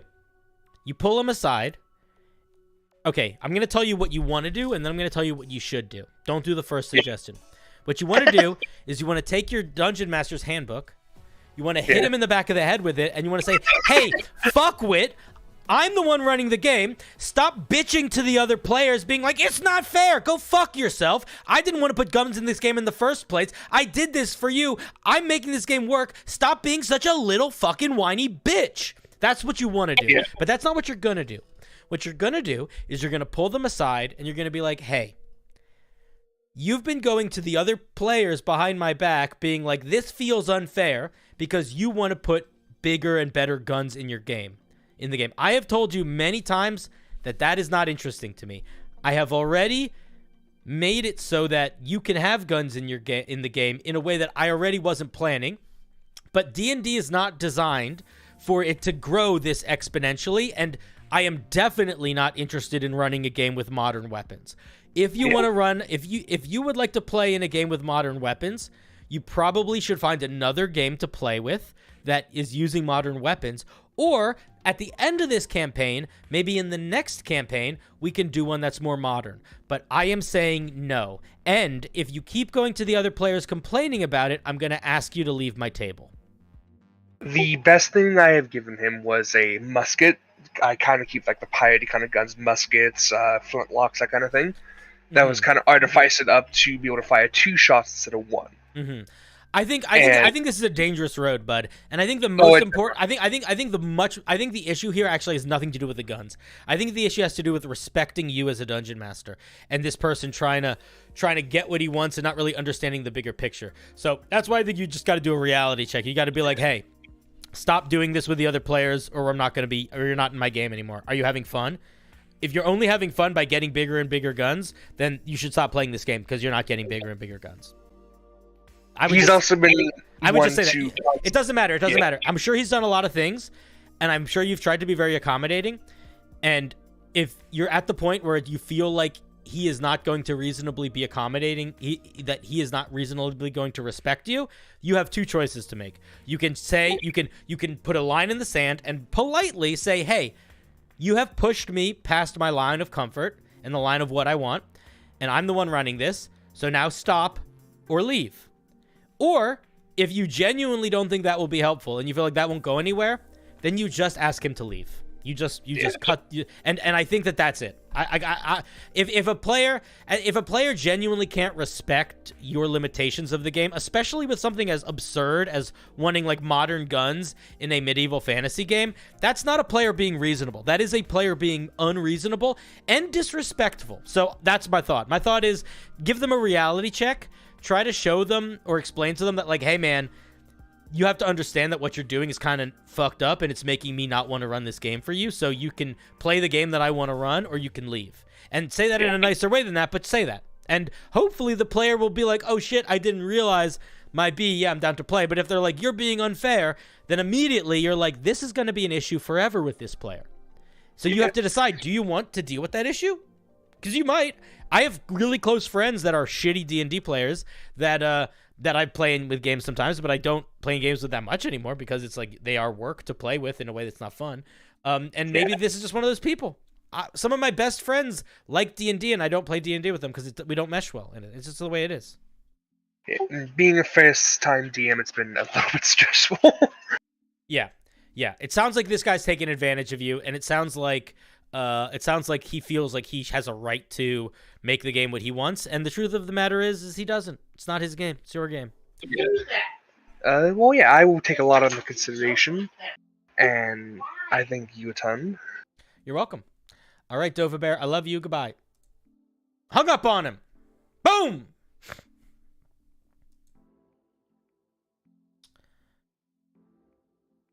I feel like look, you don't want to kick players out, but like if you're saying this is the line and the players are saying no, that's not the line, then you're not playing D&D anymore. You're playing the argument game. You know? It's like, what's the point? Hello, Ben Smith. Hello. How are you doing today? It's been a while since I've seen you. I was here last night. We talked about random anime things. Yes, I remember. I've come to ask your opinion on how I should try to balance these encounters with my party, because they all took AoE spells, and I try to run my game sort of like each PC can take on like about 5 to 8 people by themselves before it starts to get a little too much for them, right? Okay. So the problem I keep running into is, they take their turn because they all rolled really good on their decks, and then they all just blow the absolute crap out of all of them, all the enemies. And I'm like, okay, well, that's a little lame. It's a little lame for me. Are you looking I'm for? watching all Are of you them looking die. for like a philosophy answer, or are you looking for a literal answer? I'm looking for more of a literal answer to how So there to. are lots of monsters in D&D. There are features in D&D that you can give monsters to make it so AoE stuff basically has no impact on them. You can give your monsters evasion, which basically means if they succeed on the save, they take no I thought damage. about that once, and I was like, ugh. Stop thinking about it. Do it. Give them evasion. Other option, give them Shield Master. If you got a big bad guy, give him a giant shield. Guess what? Now he has evasion too. He's got Shield Master. Like that. I didn't think about Shield Master. I only thought about evasion. Yeah. Other things you can do is you can make your villains better at redirecting and countering spells. There are some monsters in D&D that can do this, but you can also just give them those features. If the round starts with them all standing in a circle and shooting fireballs at the bad guys, let one of the bad guys be able to redirect fireball back at them. Make it so it's not a spell, so they can't counter it. Start punishing them for the tactics that they've relied on too much. Maybe create a situation where if they've gotten popular, if they've been fairly successful with this strategy so far, then surely some bad guys, some ne'er-do-well creatures of the realm that are trying to, accomplish their machinations are starting to prepare for the inevitability of encountering these heroes. So what things would monsters, enemies, monsters, creatures, people, whatever do to fight back against these sorts of things? One, they probably never, they probably train or have people that can be incredibly mobile. If you're fighting 10 archers and they're all standing next to each other, that's not that scary. If you're fighting 10 archers and they're all like 100 feet away from you in a different direction, then that's quite scary because you literally can't AoE them. You have to I'm going to spend a whole 3rd level spell on that one archer. Like, is that really the move? I don't know. Stuff like that. Also stuff to do with line of sight. A lot of spells require your creature to be able to see where they're shooting it or see what they're shooting it at. So if blinding people, heavy obscurement, those sorts of things can be pretty devastating against spellcasters. Those are like the more obvious options that I would think of. I was thinking what I've tried to do before is like physical things, but I have not considered the blinding aspect. Maybe throwing a spellcaster who throws out blindness, deafness. Deafness is not a big deal, but any of that kind of stuff can be quite helpful. The thing is, it sounds like your party is very beefed up, and it sounds like you have been hesitant to strike them in their vulnerabilities. But if they have been successfully beefy for a while, and you are building a story that is progressing, the question to ask yourself is, are they successful enough that it's starting to be logical for bad guys to, not all bad guys, not just the random monster, but intelligent bad guys, to start preparing for them and to start being able to counteract them? In the story, the main bad guys, they put on the back burner to go do a side quest. Mm-hmm. So I was planning on having them start to try and do stuff like what you're suggesting. I was going to try to have the enemy start more spaced out, so AoE stuff would be less effective. Also, but those bad guys are in the back burner now. So yeah, but I mean that doesn't need to be every bad guy, right? Like they could. Why can't they fight a bunch of Why can't they get attacked by bandits that are all really into Robin Hood, and they just are constantly evasioning and shooting arrows? Like that doesn't need to be tied to the main plot. That could just be a thing. Yeah, those are the things that I think about. I think you need to not worry about hitting them in their vulnerabilities so much. Also, close quarters is very good against people that rely on AoE. If you put 4 spellcasters in a 20 foot by 20 foot room and give them a monster to fight, they will have a hard time. Mm-hmm. That's usually how it's been in the dungeon so far. Once they get to a room where And one also, or two it's like, it's like line of cages sight is a open. big thing. If you're in a jungle, if you're in a really thick jungle, a bad guy might be 100 feet away, but you might not have line of sight of them. Your fireball's going to hit a tree on the way over there. So that's some good knowledge to. Yeah. So that's where my head goes. I would lean into making your villains require your players using different tactics, and not being afraid to really drop the hammer on them, especially if they're rolling stuff over. Don't stop pulling punches. Don't pull punches. If you have an idea and you're like, that might be mean, do it. Well, the reason I've been a little hesitant is that a lot of my players are the kind of people that, as soon as something bad happens, you could just hear it in their voice, like, "This is no longer entertaining. I don't want to do this." Well, then that's not really then that's a different issue. That's an entirely different issue. Yeah. So that is nothing. That's But this hasn't there's a whole fully other stopped conversation me in that issue. from. This hasn't fully stopped me from dropping hammers on them here and there. Just recently, one of my players lost their character like 3 times in a row. Oof. Yeah, they made some tactical misplays, got into situations where they thought they had it, and they did not. So It'd be like that sometimes. So yeah, that's what I would say. they- I would they say bring relied the on hammer that down. monk dodge. Don't worry about it too much. Give them some stuff that make them not as AOE powerful. Then my thoughts. Yeah, thank you. Yeah, man, no problem. One last thing I want to ask. I'm gonna hang your up on you. thoughts on cosplay characters. On cosplay characters? Oh, I thought you were Characters gonna, I thought you that were are gonna just say some No, nonsense. no. I was just cosplay characters that are just like, I'm building this character from this IP in D&D. Oh, I don't do that. If somebody says they want to be a certain character in D&D, I say D&D is not designed for you to be that character. You're not going to be able to be that character as actively as you want to. There's a lot of things that character can do that just your character not only won't be able to do, they probably won't be able to do even at level 15, and they certainly won't be able to do at level 1. And I will say you can take inspiration from that character, but you got to be your own character. I would just say no. I just don't do that. I'm not into it. Yep, that was the one question one of my players wanted me to ask you. Yeah, no. I think that's lame. Well, that was all right. Everything, so thank you. You're Goodbye. welcome. Love you. Bye. That was Ben Smith. All right, next is Mars People. Hello, Mars People. Hello, Mars People. Hello. Hello. How's it going? You gotta it's mute. been You gotta mute the stream. yeah.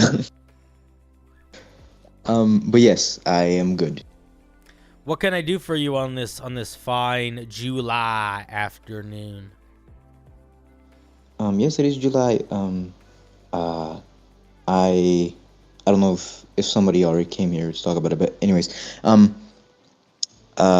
have a problem with specifically my players and the way that I handle stuff. I guess. Okay. So, I feel like I'm a very docile GM, and I think it's part because I really like their characters. Mm-hmm. But now that this specific game, it's an evil campaign, and they're coming up against really strong people, and these are very high stakes, and I want to be able to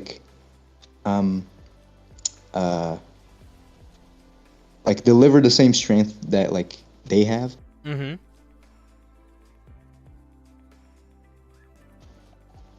And yeah, but I can't really do that internally. Why not? I have. Again, I feel like it's the part that I'm very attached to their characters as well as they are. Okay, so do you actually want to be? Do you actually want to do that, or do you just want to create the illusion of that? Because it sounds it sounds like this is not an issue you're having with your players. It sounds like it's an issue you're having with yourself. I see. Because why not just have them fight something really big and scary? Let Have you cast any 7th level spells or higher at them yet? Matter of fact, yes, I have. How did it go? It was like unexpected by them. Did it go well? Did they survive? Yes. Did yes, they win have. the fight? Yeah. Did they have fun? One of them got down. That's okay. Going down doesn't mean anything. Did they have fun? Yeah. So just do that more. Like don't be afraid of hurting characters. They're designed to get hurt. It's very, very easy to come back to life. There's a million ways to come back to life in D&D. Even if you are killed and smashed into putty, there's still ways to come back. I would say whatever feeling you have of scared of hurting them, you need to put aside if you are genuinely trying to challenge them, because if you're pulling your punches, you're never going to unleash things in the way that need to be unleashed. I see. Because you have all the tools. You just, like, they're out there. Like, what level are they? 9. Yeah, so, like, have they fought, like, a beholder yet? No, but they have fought, like, stuff, like, similar. Have they fought, like, CR14 monsters? Yes. And how did they do against them? It wasn't really a problem, but I think they did pretty well. So then I don't think you need to worry that much. It sounds like they can handle themselves pretty well. I would encourage you to pull less punches. I would encourage you to try to make a monster or a villain that is smart and genuinely wants to kill them. Don't think about it like an encounter. Think about it like, oh, there's this bad guy who is going to intelligently use his spells, his abilities, and his minions to try to kill you. And then do that and see how it goes. Yes, that is actually really convenient with the next thing they're about to do. And you don't need to kill them, right? You as a dungeon master can always decide to pull your punches in the quiet of the behind the table if you need to. But I would say, like, let the bad guys be as deadly as they should be. Like, I will often have my players fight really scary monsters that are not that deadly encounters, because even though the monster is much stronger than them, the monster is just hunting. So, like, if the players do enough damage, the monster is basically going to be like, oh, this is not worth lunch, so I'm just going to leave. But on the other hand, there are characters or monsters who are, like, absurdly obsessed with killing the characters. And they will, not only will they go to stupid means to, like, find the opportune time to fight the players and the characters, they will, like, actively learn what the characters can do. So I will have times where I have my players fight bad guys who might not even be that strong. They might just be like, like knight level, like as strong as like NPCs that are like decently strong.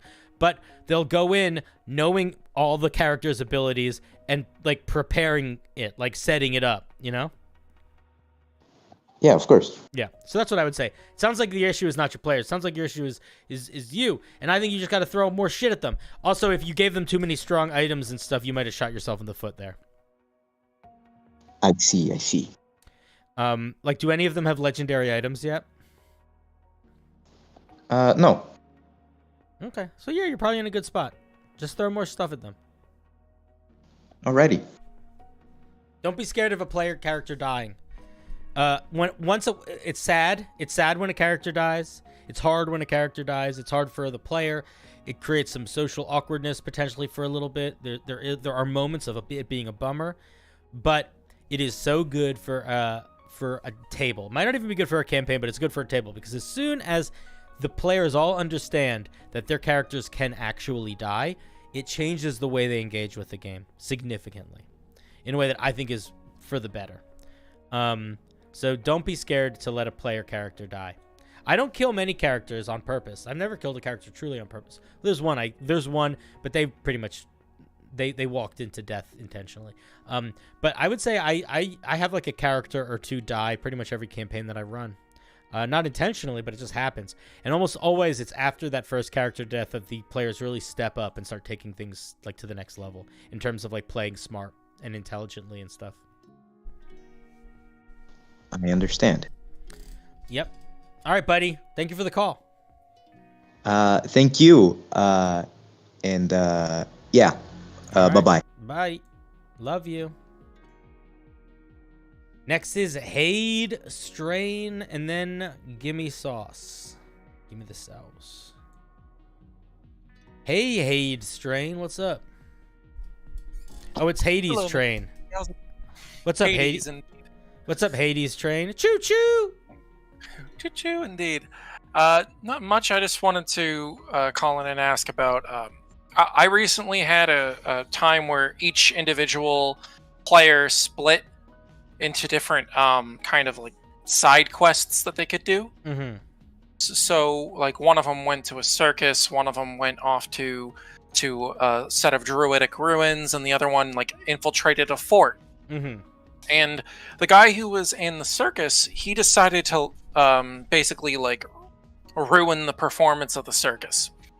And he's like a lycanthrope. What the heck's that? The Matt Mercer. The Blood Hunter, my least favorite Yeah, class. that one. Yeah, I'm not a fan either. But No one is. because I don't understand except for no one is, no one does. Except for the people that are really excited to play them. Yeah, exactly. But he decided to transform into like kind of like a bear creature and ruin the show. Mhm. Right? But during that time, because he's solo by himself, I kind of let him get away with a lot more than I normally would.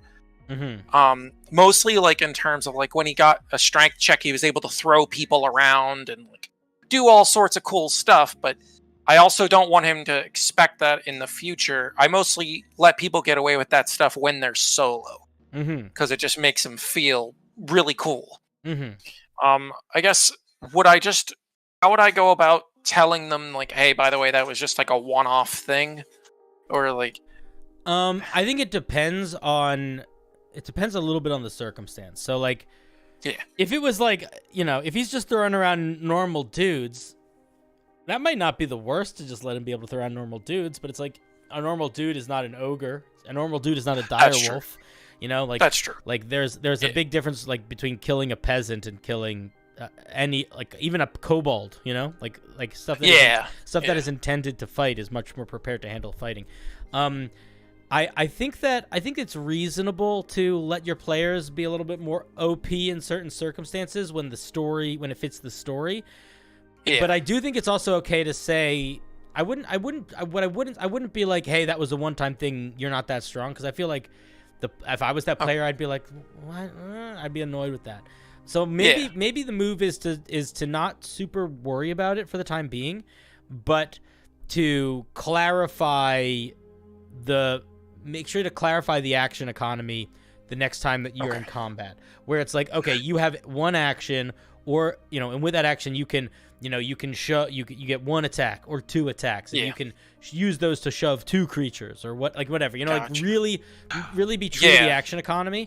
And if somebody's like, if somebody says, and if they bring it up and they're like, I don't understand, I did all this stuff last time, and you can be like, yeah, that was sort of a rule of cool circumstance. And if they're not familiar with the rule of cool, you can explain. You can be like, when sometimes I might bend the rules in your favor a little bit if it fits the story, but when you guys are all together and you have all of your resources and we're in combat together and I'm trying to challenge you, I'm not going to be doing that as much.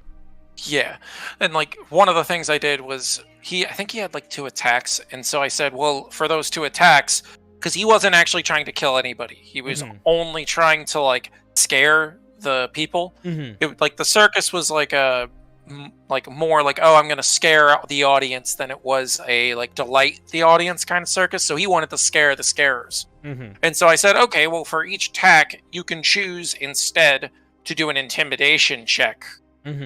And then if somebody, like, I also had it where people were trying to grab onto him, and that's where I was saying, like, okay, you have to do a contested athletics, and when they grab it sounds on, like, honestly, it sounds like it wasn't a combat encounter. It sounds like it was just like a different way that you ran an encounter, and I don't think you need to compare them to combat encounters. Like, I that's what I would say. I would be like, it sounds like it was just different. And the other thing that I would say is, if you don't want to have to worry about this, then you might need to consider coming up with a very consistent set of what you do allow when they're in solo moods, and make sure that only those things are also things that you would be comfortable with if they can do them in general. Players generally don't expect to be able to do anything But they do expect to be able to try and to see what happens. And as soon as you give them an option to do a thing, they think that becomes an option that they have in their toolbox. So you just have to be you just got to be conscious of that. So like, you should it's like balancing out like how much do I care about this being a cool survivable moment versus teaching you, oh, you know what? Maybe it's not a good idea to show everyone in a crowded room that you're a werewolf. Like that might be bad for you. There might be some danger there. It was cool though because he actually did it outside of visual, and then he like as an example. Yeah. As an example, even a werewolf. Listen, if you were playing by the books D&D, even a challenge rating, even if they were level 5, and they jump into a room with 20 plus people, that's a werewolf. They're gonna lose that fight, even if those people are all peasants. That's just the nature of the game. Like the action economy favors action economy. So you should you can decide to not care about that, but you also could decide to care about that and change. It just sort of changes the way things feel a little bit. Gotcha. All right. Well, thank you. Yeah, man, no problem. Thanks for the call. Take care. All right, love you. All right. Ooh, next is give me this. That was I forget his name, but now is give me the sauce. No, that was Hades Train. I remember his name. What's up, Sauce? Hello. How are you? Doing good. What's new in your world? Quite a bit actually. All right, well, don't answer any of that then, and just tell me your question. But also hi. All right. Hello.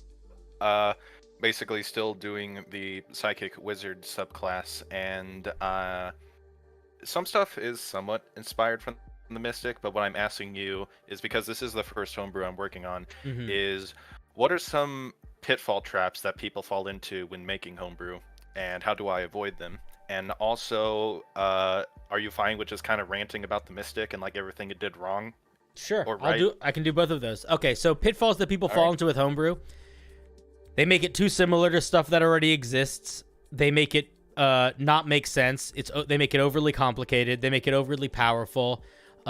They don't look at what the other they don't look for the patterns of the subclass they're trying to build in. So like if you're trying to build a wizard subclass, you should be looking at every other wizard subclass and picking out the patterns. You should notice that every wizard at level 2 gets a sort of main feature and then a little secondary feature that is essentially like the way that they uniquely interact with magic. So it's like, I should probably do that. Things like that. Those are like the main pitfalls. It should have a very clear goal and vibe that you are working towards. Simplicity is better. I would say the goal you should always have is, how do I make this evocative and how do I make it simple? People have a tendency to overwrite, and overwriting is a mistake. It makes it harder for you to edit, and then it also makes it people just don't want to read something that's super long. So keep it simple. Keep it evocative. That's my answer to that. In terms of the Mystic was just too customizable. It could do too many different things. It could be the best.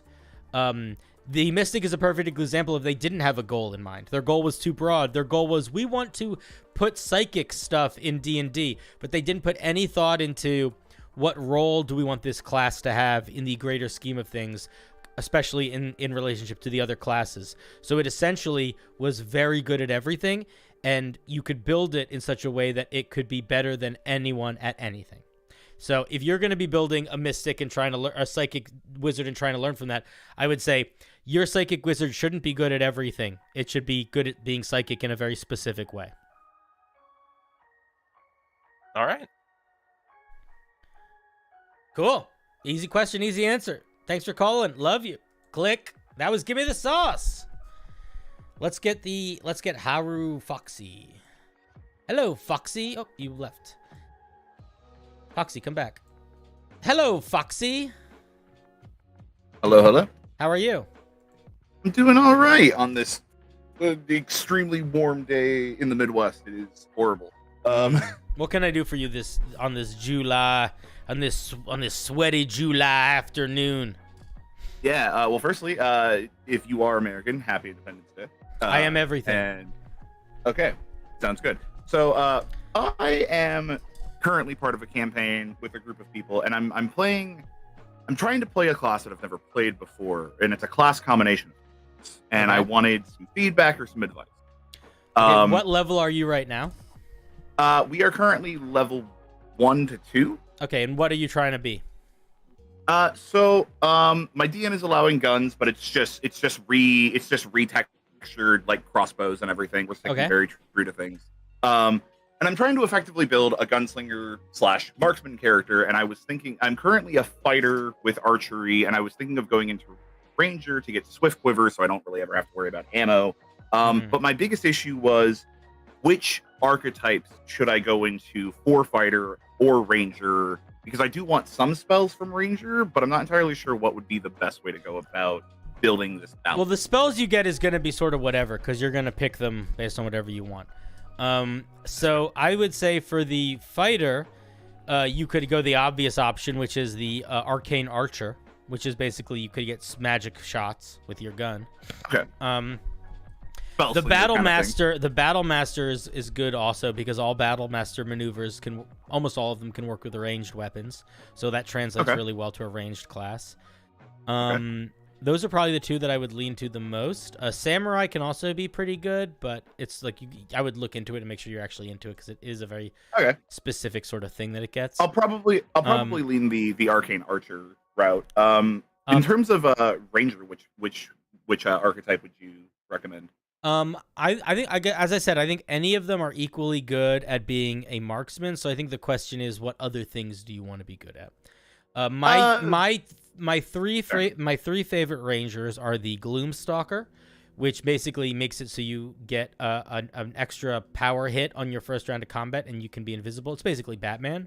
Then there's the Swarm Keeper, which is like you get a bunch of unique ways that you can interact with dealing damage. It gives you a lot of cool little things you can do, and you have like I would just check it out, but you have like a swarm basically you can control.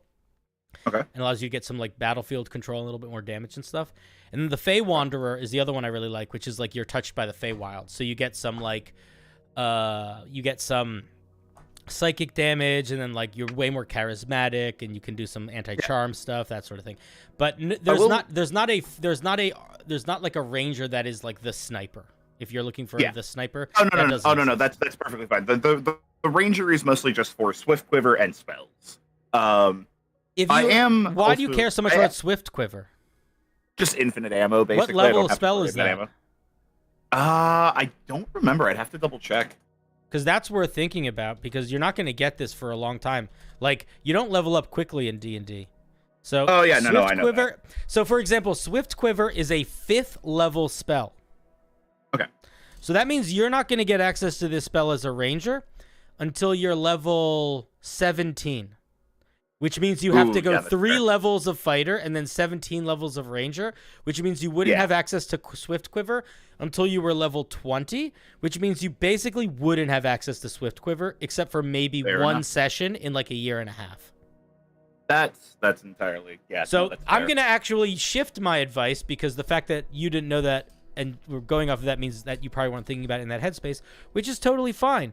But an important headspace to have when you're character building is build the character that's going to be fun today. Don't build the character that's going to be fun in a year.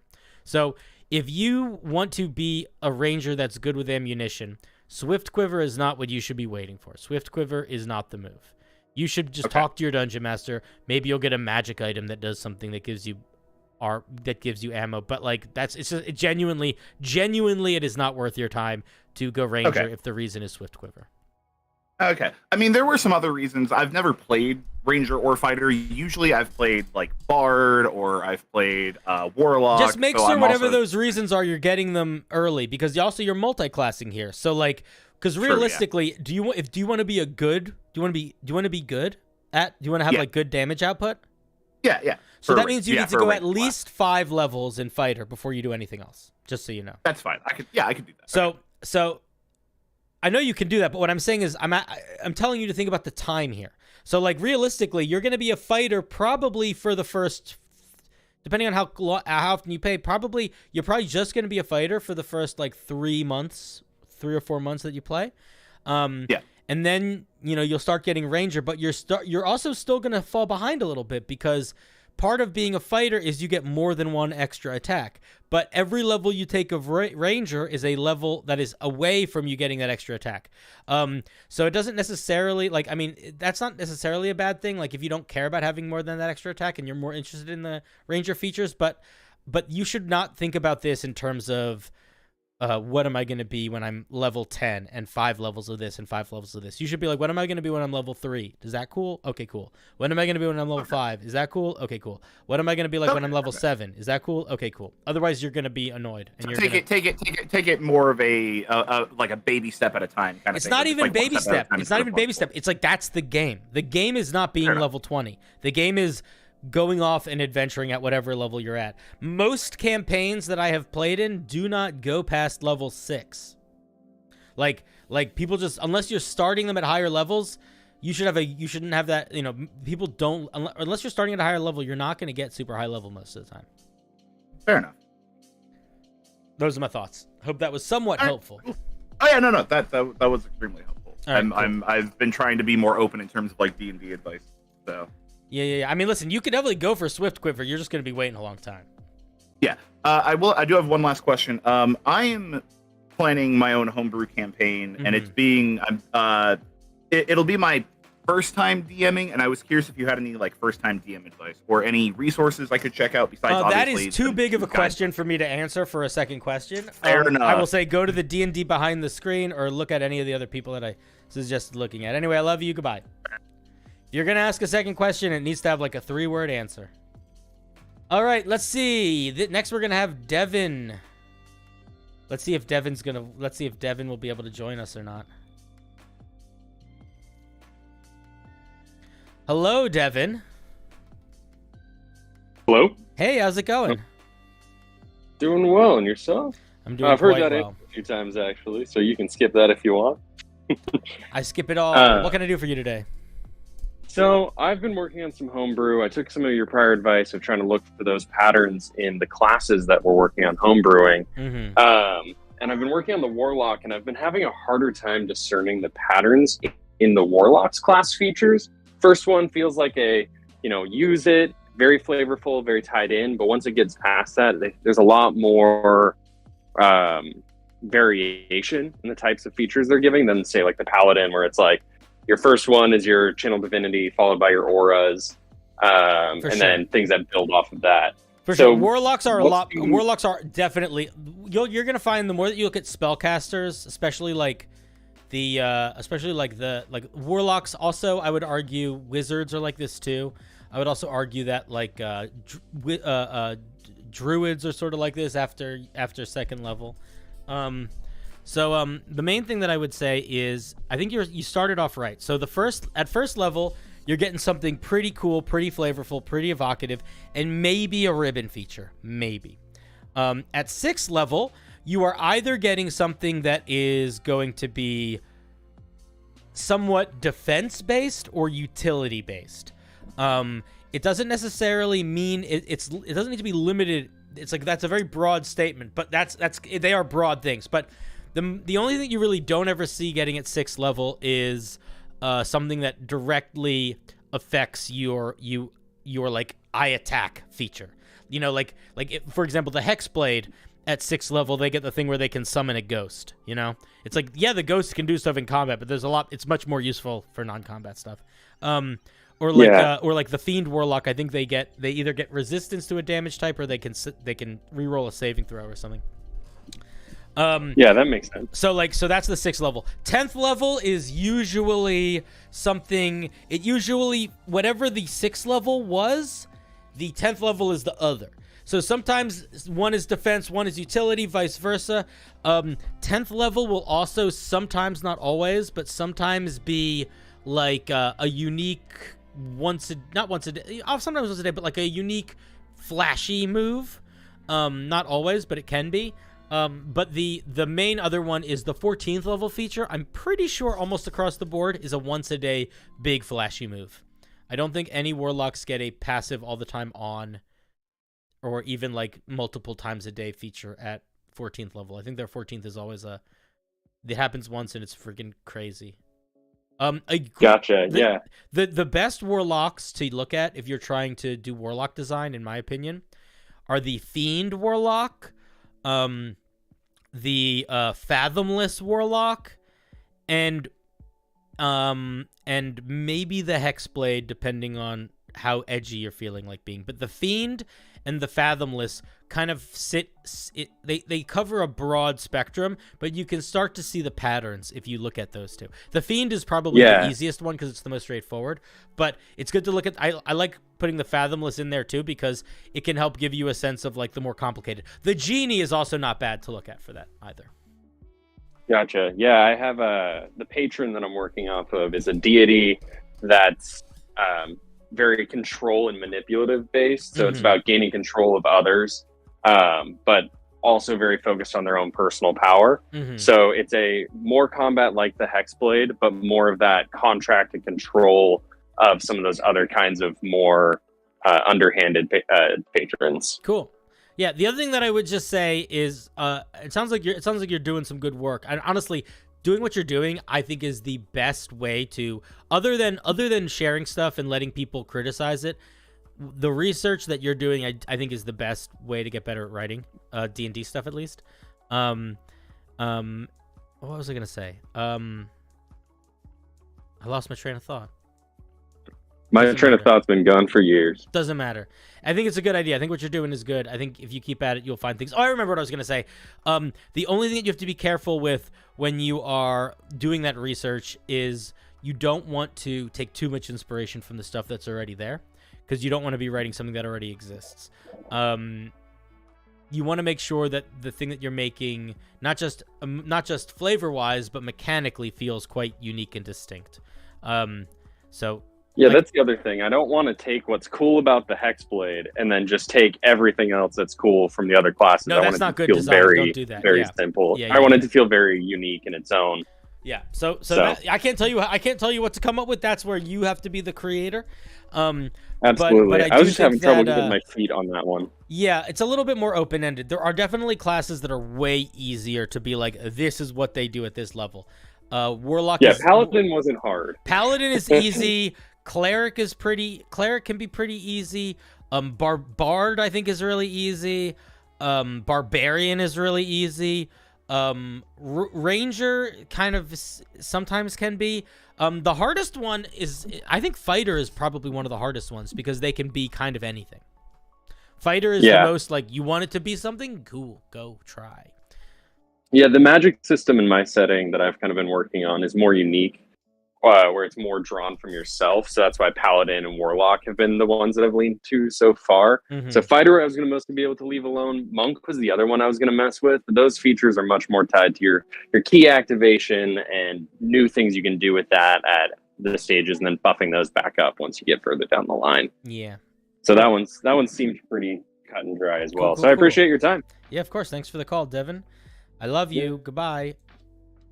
All right, that was Devin. Next, we have E. Haynes. E. Haynes. What's going on? How's it going, buddy? It's going good. It's the first stream I caught, and it's really cool. I had no idea you did stuff like this. Oh, yeah. I used to not stream that much. I try to stream at least 3 or 4 days a week these days. Oh, I'm going to be tuning in a ton if you do stuff like this. It's really cool. Yeah, man. I only like doing stuff like this. I basically do homebrew review or stuff where I either review people's homebrew live, in which cases I'm a little bit harsh and a big judge, and people either appreciate it or get really mad at me, and very little in between. Or I do these call-in shows, which are a little bit more calm. I think some harshness is justified when it comes to homebrew. But, so on homebrew, great segue. I am trying to work with a player of mine to create a necromancer class. Good that luck. is that is unclunky. That is How many minions are you letting him have? One, but there's a caveat. So a spell that was an idea pitched to us that we fell in love with that I want to make work. But I don't quite know how. Because I don't want it to just be like a... Let me explain. So, you know Zerglings in StarCraft? I used to be one for a couple weeks. Interesting. I don't know what that means, but... so the idea was he raises a bunch of skeletons or bloated walkers or something, and they go towards the enemies, explode for a bunch of damage. Very cool. You mean banelings? You're getting your Zerg mixed up. I never played StarCraft. I just watched it. Oh yeah, no. Yeah, Okay. the ones that roll forward and explode. Sure. So, but I didn't want it to be. There's suddenly 5 new things that we have to account for their movement, or Yeah, for are sure. they gonna? You should just write it like a spell. Yeah, but I guess I can't have the best of both worlds then. I don't want it to just be a spell that's just you pick a location, they move there and explode. So you want it to be simple, but you don't want to make it simple. Exactly. Well, then and there you go. unfortunately, I've That's been your thinking problem. around this in circles. So there's no solution. There's no solution if you want to make it more complicated than you pick a location and they go there and explode. If you want to make it more complicated than that, you like you got to make it more complicated. Then you got to make it more complicated. This is the problem with necromancers is that it's D&D is not a video game. So if you want to put more pieces on the board, you have to account for the time and brain space it takes to keep track of those new pieces. And if you don't want to do that, then you have to flavor those new pieces as abilities and not worry about that. But you can't do both. That's impossible. Yeah, that's the unfortunate conclusion that I think everywhere I look, that's kind of what I'm seeing. And yeah, I hate necromancers. I hate them. I hate them. What I have to go with. But yeah, the single minion thing is, I think, what I'm going with. Just kind of a big juiced up guy that can be targeted with buffs and whatever. A Frankenstein's monster type thing is the only way to make that work, I think. Yeah, necromancers and unclunky don't exist together, unfortunately, for the most part. I've discovered it's been a frustrating week. Yeah, if D&D was a video game, it would be a lot easier, but it's not. All right, well, that was pretty much it. Cool, man. Thanks for doing this. It's really cool. Of course. I'm glad you enjoyed it. Stick around. Don't be a stranger. And I love you. Goodbye. I love saying I love you to people. Goober, you're up next. I'm pulling you in. Goober, you're muted and deafened. Now you're just muted. Now you're nothing. Hello? Hello. Hey, how's it going? Good. How are you? Oh, I am. Let's see. I am a plume of darkness, beset by a sea of crystal sand. Fantastic. What can I do for you today? So I have had an issue in the past 2 sessions of this campaign I've been running where I've been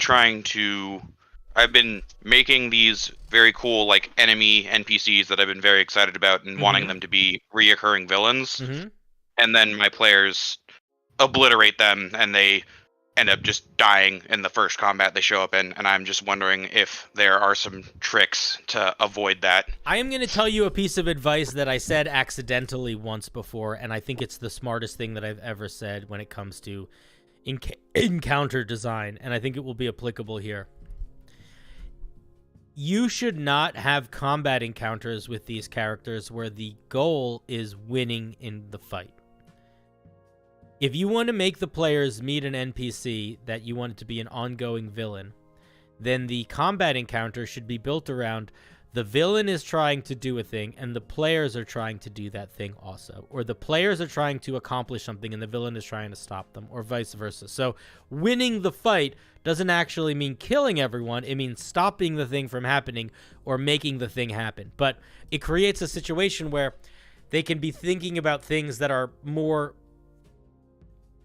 plot oriented, or like it creates space basically for people to leave because the bad guy can just decide, okay, this isn't worth my time, I'm gonna go, but then the players still need to stay to like accomplish the thing they want to accomplish. So that's like the first thing is I would say is don't build combat around fighting, build combat around goals and having the players have goals and the bad guys have goals. The second thing is you can a thing that I've done in the past before is I have had the players meet villains in non-combat situations. Have them witness what this villain is like in the normal world, how other people react to them. I'll tell you what, in one of my campaigns I was running, there was a guy who was pretty intense that I wanted the players to meet, and I didn't want them to fight just yet. And they encountered him, basically there was like a wagon train, like a military wagon train. and they encountered him as he was like trying to like fuck with it, basically. Right. And they quickly were like, "Oh, we hate this guy. We're gonna beat the shit out of him." And it created this situation where it was like, "Oh, I didn't want this to be a fight. Now it's definitely gonna be a fight." But it was like, "Oh no, he could just have minions with him. We're just in the smoky woods. You know, he can like step into the darkness, and other creatures can come out. Like, there's a lot of ways you can bend things to make it so you don't have to kill your bad guys. But I think the most important thing here is just if you present your bad guys in situations that are not a fight in a traditional way, whether that's seeing them in the world, whether that's eating dinner with them, or that's like it's like racing them to like open a gate or to close like a floodgate or something, then that's a pretty good way to have them encounter them and not kill them. Yeah. So and just make them stronger. Funny thing about that is this better be fun. The last encounter I did was they were trying to stop.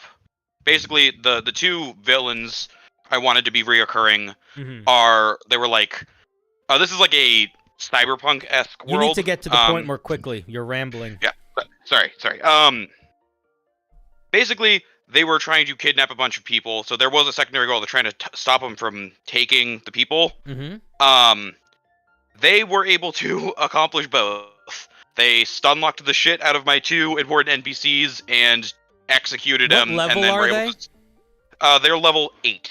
How many bad guys did the NPCs have with them? So there was the two of them, and then there was a giant robot. How many players is it? It is 4. Well, there's your problem. Why are the bad guys alone? Why don't they have entourages?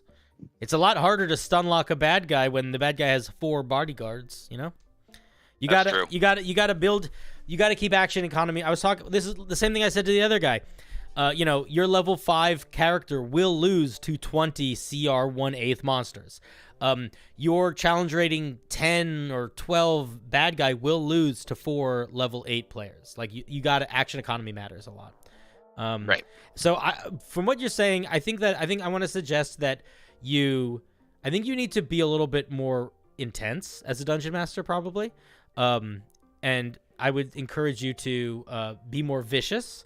And I would encourage you to let your bad guys play more dirty.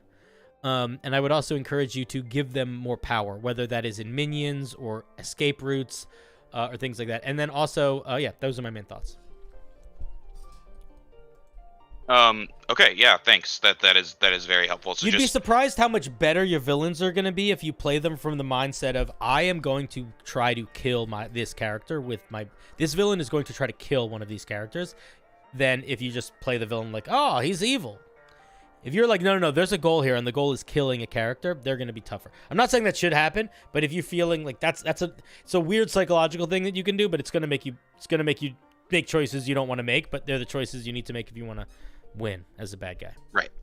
So just have a more set goal in mind, and then also up my action economy. Have the players have a goal in mind that forces them to basically decide to let the bad guys go in order to solve the problem.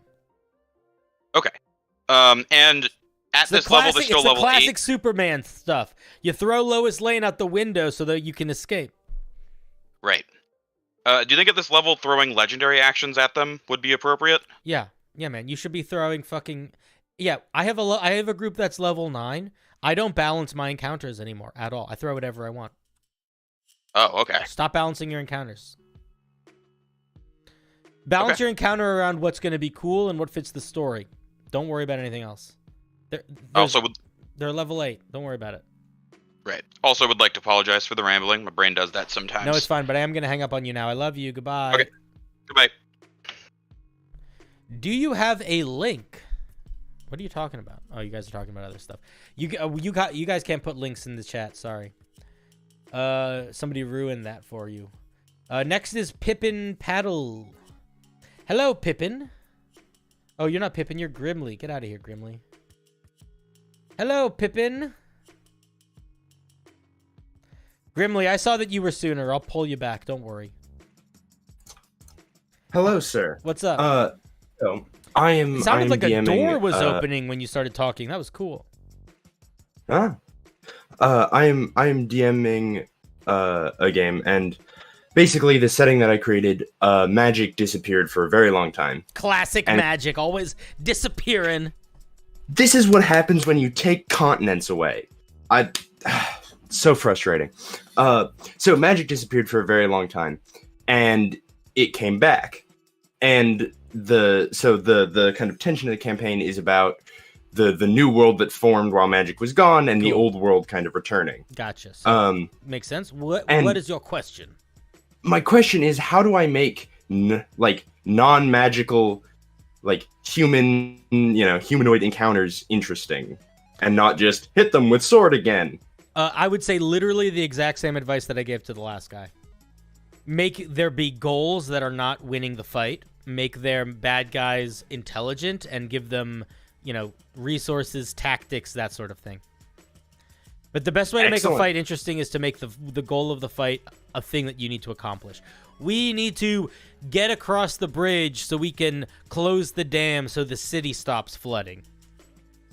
Suddenly there's a lot of stuff going on that is not fighting the people. There might be people that are on the bridge or in front of it or somewhere that are fighting that are part of it, but there's other stuff going on. The more that you make the encounter around the stuff that's going on, the more you don't really have to worry about the things they're fighting being super different. Okay, because I've only had a couple of combat encounters, and I'm already getting tired of he hits you with spear again. Yeah, also just use different stuff. Don't use the same monster every time. Make stuff weird. Yeah. Okay, thank you. That was it. Yeah, man, no problem. Thank you for the call. Click. All right, I'm gonna pull in. Everybody keeps leaving and coming back, so now this order is fucked. I'm gonna pull in the folks that haven't come in yet. I'm gonna pull in Jins Joe. Hey, Jins Joe, what's up? Hey, Genlin Joe, Genlin. Hello, Jennings Joe. Hey, oh, I got it right the first time. What's up, Jennings? Yeah. Yeah. So I've been GMing other systems for a while, but am currently running my first D&D 5e campaign. For 3 players. Wait one second. I'm sorry, I did not say I love you to the last caller. I apologize. I love you. All right, there we go. We're back. And it's all their first time playing D&D as well. We're starting at 3rd level, and I'm not going to go too in-depth into the lore, because I know that's good, because I would cut you off very quickly. Yes. Basically, they've been isekai'd into the D&D world. Love it. From That's a world that is thematically similar to, but legally distinct from our world. Great, I love it. And then, so they each have a special. Their classes were restricted, and they agreed on this, but they get a special item that they take with them. Okay. Right now, the items are just kind of. They're basically, for 2 of them, it's weapons that they're magic weapons that will level as they level. And then for the 3rd player, he is a barbarian and wanted to play a barbarian, where he can change into a bear. Cool. So he has a ring that turns him into a bear. Cool. So what is your question? My question is, I haven't actually statted out all of their items, and while I think that shouldn't be too tricky for early on, I'm just wondering when they should start seeing power increases, when should the +1s hit, the +2s, when should they start doing some fancy thing? I would put them at milestone moments in the adventure. I would make it a reward for a large, they beat the arc, whatever. Yeah, I would do it in that way. I wouldn't do it too quickly. You said this is if you're new to running the game and they're new to playing the game, the worst mistake you can make is to give them too much power and to make it too complicated too quickly. Because if you do that, you're going to realize that it's going to take a lot more to make them excited, and then you're going to have to keep giving them more and more powerful stuff, and it's going to snowball into this situation where in order to make them excited about magic items, you have to give them legendary items even though they're only level 7, and that's just not going to be a good time. So I would be these things should grow very slow, like underlined with a bold black marker slow. The other thing that I want to say is I have no idea how you're planning on doing the mechanics for the guy turning into the bear, but if they're starting at level 3, then he should just be the beast barbarian and flavor his rage as turning into a bear. That would be so much easier. I was thinking I was going to borrow and modify the druid wild shape. So that's gonna be very complicated, and it's gonna be really hard to balance in terms of power, because it's essentially, if you do it that way, you're essentially giving them a whole other health pool. Like, one of the reasons what makes wild shape so strong is it's essentially a health pool that you get on top of your other health pool, and on a barbarian that would be exceedingly strong. I think that if your player is absolutely set on it being an item, fine, but it will actually end up, I think, fitting better and being more. It'll be much easier to balance, and like, that is literally what the Beast Barbarian is. It's a guy that when you rage, you get beastly. Like, it exists. You don't need to make an item for it. We are currently only playing with the base set and then like Monsters of the Multiverse. All right. Well, I don't remember if Beast Barbarian is in there. I don't know if it's in there, but I would find it and let him use it, because that's gonna, again, it's just gonna be so much easier. Okay. All right. Yeah, I'll talk to him about it. Yeah, man. And if you don't do that, and you do give a magic item, I will say you probably are gonna have an easier time with those items if you don't make them too crazy in terms of what they do, especially if it's your first time playing. I would, you know, you want to make it exciting, but don't. Try not to go overboard. It's very easy to go overboard in D&D. And it's easy to do it in ways that you don't think are going to be a big deal. I'll give you an example. Giving something +2 as opposed to +1 can be huge. That's a huge deal. That's a magnitude of difference of power. And then if you start stacking those little things, it just gets fucking crazy. Like, that's like a tiny example, but like just casually giving someone else wild shape on an item is would be like that's basically, you know, that's almost a legendary item on its own, in my opinion. Okay. Which would be a lot to give a level 1 character or a level 3 character. You shouldn't be getting legendary items until you're level like 10 or 11 or 12, really, and you shouldn't even be getting them that often then. Yeah, I was thinking for the bear that it would, like, the form of the bear would level up as he did. So like when he uses it at level 3, he's like a bear cub. And then he eventually becomes like that sounds complicated to make. If you want to make it, go for it. But that would take me some thought, and I don't want to figure that out. But if you're excited to figure it out, then you should try to figure that out. Okay. All right. I thank you for the call. I love you. Goodbye. All right. Let's get in Grimsley. Guys, this is gonna be the last. This is gonna be the last call of the night, I think. Grimsley. Oh, Grimsley, you left. Come back. Grimsley! Unmute! No? We're not talking? You keep leaving the chat. We could try D Gaming Guy again. Grimsley, hello. Alright, Grimsley, if you leave the chat one more time. You can ask a question. You can ask a question, Crazy Moose. That's fine. Grimsley, this is your last chance. I'm pulling you in. If you leave again, I'm not going to talk to you. Hey, Grimsley. Can you hear me? Why do you keep leaving? What are you doing? All right, last try. Hey, Grimsley. If you leave again, then I won't be able to talk to you. Okay. Sorry about that. That's okay. What can I help you with?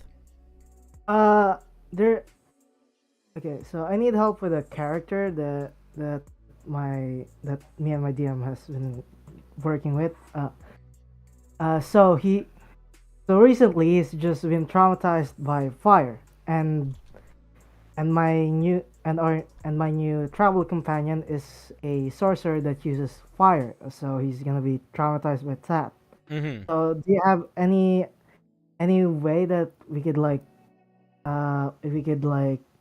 what's this prevent him from like having panic attacks, or like stop him from like being traumatized by fire, something like that? You could do what they did in Critical Role. In Critical Role, there was a wizard who was traumatized by death. and they had him roll wisdom saving throws whenever he was too close to it. Although fire is going to come up a lot more than death. But they would have him make wisdom saving throws, and if he failed them, he would, like, you know, get stunned or go into, like, a state of unconsciousness. And I don't remember what they did to make him come back, but I think you could do something like a medicine, have a character could roll a medicine check. You could have them, you know, apply some healing remedies. You could do something like call the spell Calm Emotions, Lesser Restoration. I would say healing magic or medicine herbalism stuff. Nico, thank you for the 5. I appreciate that. Very kind of you. Does that make sense? Yes, but the only problem is there's only 2 of us and none of us are healers. Well, then I think that you need to... That's okay. You can still make medicine checks. How about this? If there's only 2 of you and none of you are healers, then you should figure out what tools the 2 of you have at your disposal and talk to the dungeon master and be like, hey, we want to be this character that has this thing. What's a good way that we could have our characters need to deal with that, considering the tools that we have at our disposal? And then the dungeon master can help you do that, you know? Okay. Oh. I think that if you're just 2 players and you have a very specific idea of a thing that you want to do, but it's going to be a limitation that requires an element of, you know, players using skills or features and stuff, then the only way to make that work is to build it with the dungeon master in such a way that it takes account of the fact of what you guys have at your disposal. Okay, because my current semi-plan right now is to be like multi-class monk that's like blindfolded. Okay, I'm not sure what this has to do with your question. So I could like somehow not deal with the fact that I'm with fire, but that's also good. I mean, that could work. I would say medicine is easy, right? You know, medicine means a lot of things. Yeah. I don't think you need to be blind, does not have a feature. Like, the other thing is, like, it sounds like you're putting this big limitation on yourself, but you don't really have a, like, don't do that if it's not going to work, right? Like, you should only do that if it'll be fun. Yes. Like, if you're not excited by it as a limitation and don't have ideas for it, then I don't think you need to worry about doing it. But if you are excited about it, then lean in, right? If you're excited about being a blind guy who's scared of fire, be scared of fire. You don't need being around fire to be super detrimental. It could just, mess you up. This could also all just be role play. Like, you don't need to have a actual bad thing happen when you see fire. You can just RP it, you know? Yes. That's all my questions. All right, cool. Thank you. Answered a lot. For sure. Thank you. I appreciate your call. I love a good blind monk, and I love you. Yes. Click. All right. I am bringing in Crazy Moose to ask a question on behalf of Reaver, and then I think that will be the last for the night. Hey, Crazy Moose. Hey. So, it's actually kind of a good humdinger of a question. So he has a game he's been running apparently for a group of rookies at level 1. Right, new players really know much about the game, but it's been on hiatus due to scheduling issues, and worried because the next part of the adventure is, I'm guessing, going to be at least some kind of mini boss or something that would level up. But he doesn't know if they're ready because the time away might have messed with their level knowledge. You know what I mean? Yeah, I do. I would, if I was him, you have to do a serious recap, but I would even consider doing a little bit of a time bend recap and not starting right there. Pulling back a little bit and giving them, a half session or even a whole session if they're going to be playing regularly to build up to that. And the way that they could do that, if you don't want to like do any retconning or anything, you could do some flashbacks. You could be like, we're going to start this episode. We're going to start this episode with like you guys have spent the last 3 months traveling through the crystal caverns, and you see the giant golem and it's about to fight you. And before you roll initiative, you have a flashback, and you remember something that happened on your trip, and then you have them have an encounter that sort of, it could be like a story character arc building encounter, but literally just give them some encounters to get the rust off before it.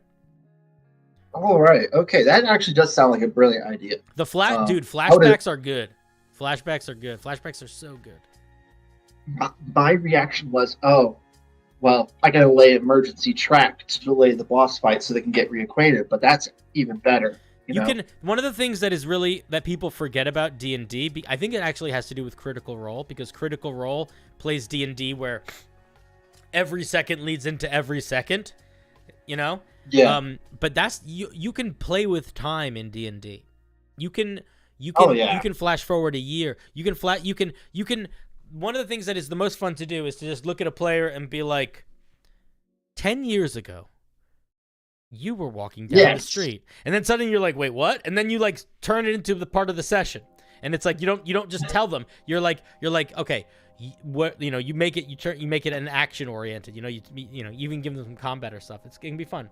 It can be a fun way to introduce NPCs also. If you want an NPC to like be tied to a character, you could do a flashback episode or scene where they meet a character, and then in the next session you can have that character come up, and now everyone has some context of who that character is, and the player or players who are part of the flashback will really feel it, you know? Oh, that actually helps me with the campaign I'm running, man. Like, that's a brilliant idea. I can definitely use that. I think Reaver enjoys that advice. Thank you very much. Cool. And go ahead and hang up on me. All right, wait. I don't have Discord ready, so I'm moving slow. All right, I'll hang up on you. Love you. Bye. All right, hung up on him. Okay, guys, that is it for the night. We just did 4 hours of homebrew of D&D call-in. I'm sorry for D Gaming Guy and Bildo who were not be able to get to tonight. I did say a couple minutes ago when we were ending, and everyone that was in the end of the call were the people that I got to. I apologize for the folks that didn't. Guys, but don't fret. Don't fret. Guess why? We are literally back here tomorrow at 1 p.m. doing more of this. Tomorrow is going to be a little different in 2 ways. One, we're starting at 1 and we're going to go to 4 or 5. So it's a little bit earlier. 2, if we don't have a lot of people with questions tomorrow, we are going to be writing Homebrew live on stream. Similarly to what we did last time, where you guys are going to vote on what we're making and we're going to build it actively together. We're going to do one of those two. I don't know what. I like the Hangout question stream, so I would prefer to do that. But if there's not a lot of people or it's too, it's not interesting, we'll do something different. But I think that realistically what I would like to do is another call-in, because I love these call-ins. I think these call-ins are great. So tomorrow we'll be back from 1 p.m. Eastern Standard Time, I think, to 4 or 5. And in the meantime, listen, this has been fun. Check out my Discord if you haven't. Consider joining and becoming a member or becoming a patron, but no pressure if you don't want to. You guys are the best. Thank you very much, and have a good night. I love you. I know that you're curious, I know that you're strong, but life can be furious and things can go wrong. You go, we're better off tomorrow, but who knows if we get joy or sorrow.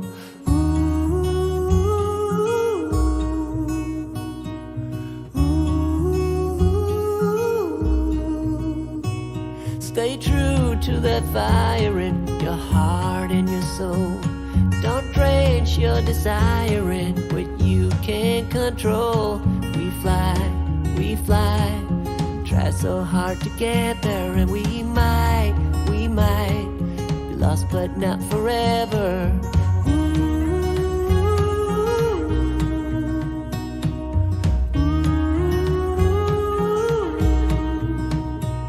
There's things in life you simply need to know, but sun and rain and trust in letting go. It takes a bit of suffering, sleepless nights and wandering, before you make it safely to the end, the end.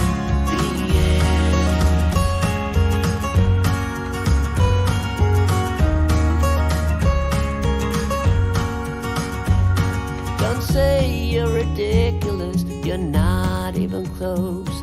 Don't wish for indifference, you're not one of those. We fall, but we always rise up through it all. We get a little wiser.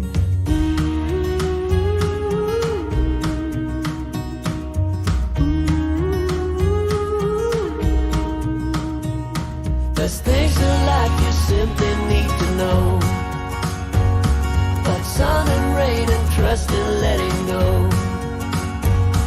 It takes a bit of suffering, sleepless nights and wandering, before you make it safely to the end, the end, the end. And if you ever wonder, there is nothing wrong with a little thunder. There's things in life you simply need to know, about sun and rain and trust in letting go. It takes a bit of suffering, sleepless nights and wandering, before you make it safely to the end, the end. There's things in life you simply need to know, about sun and rain and trust in letting go. It takes a bit of suffering, sleepless nights and wandering, before you make it safely to the end. Before you make it safely to the end.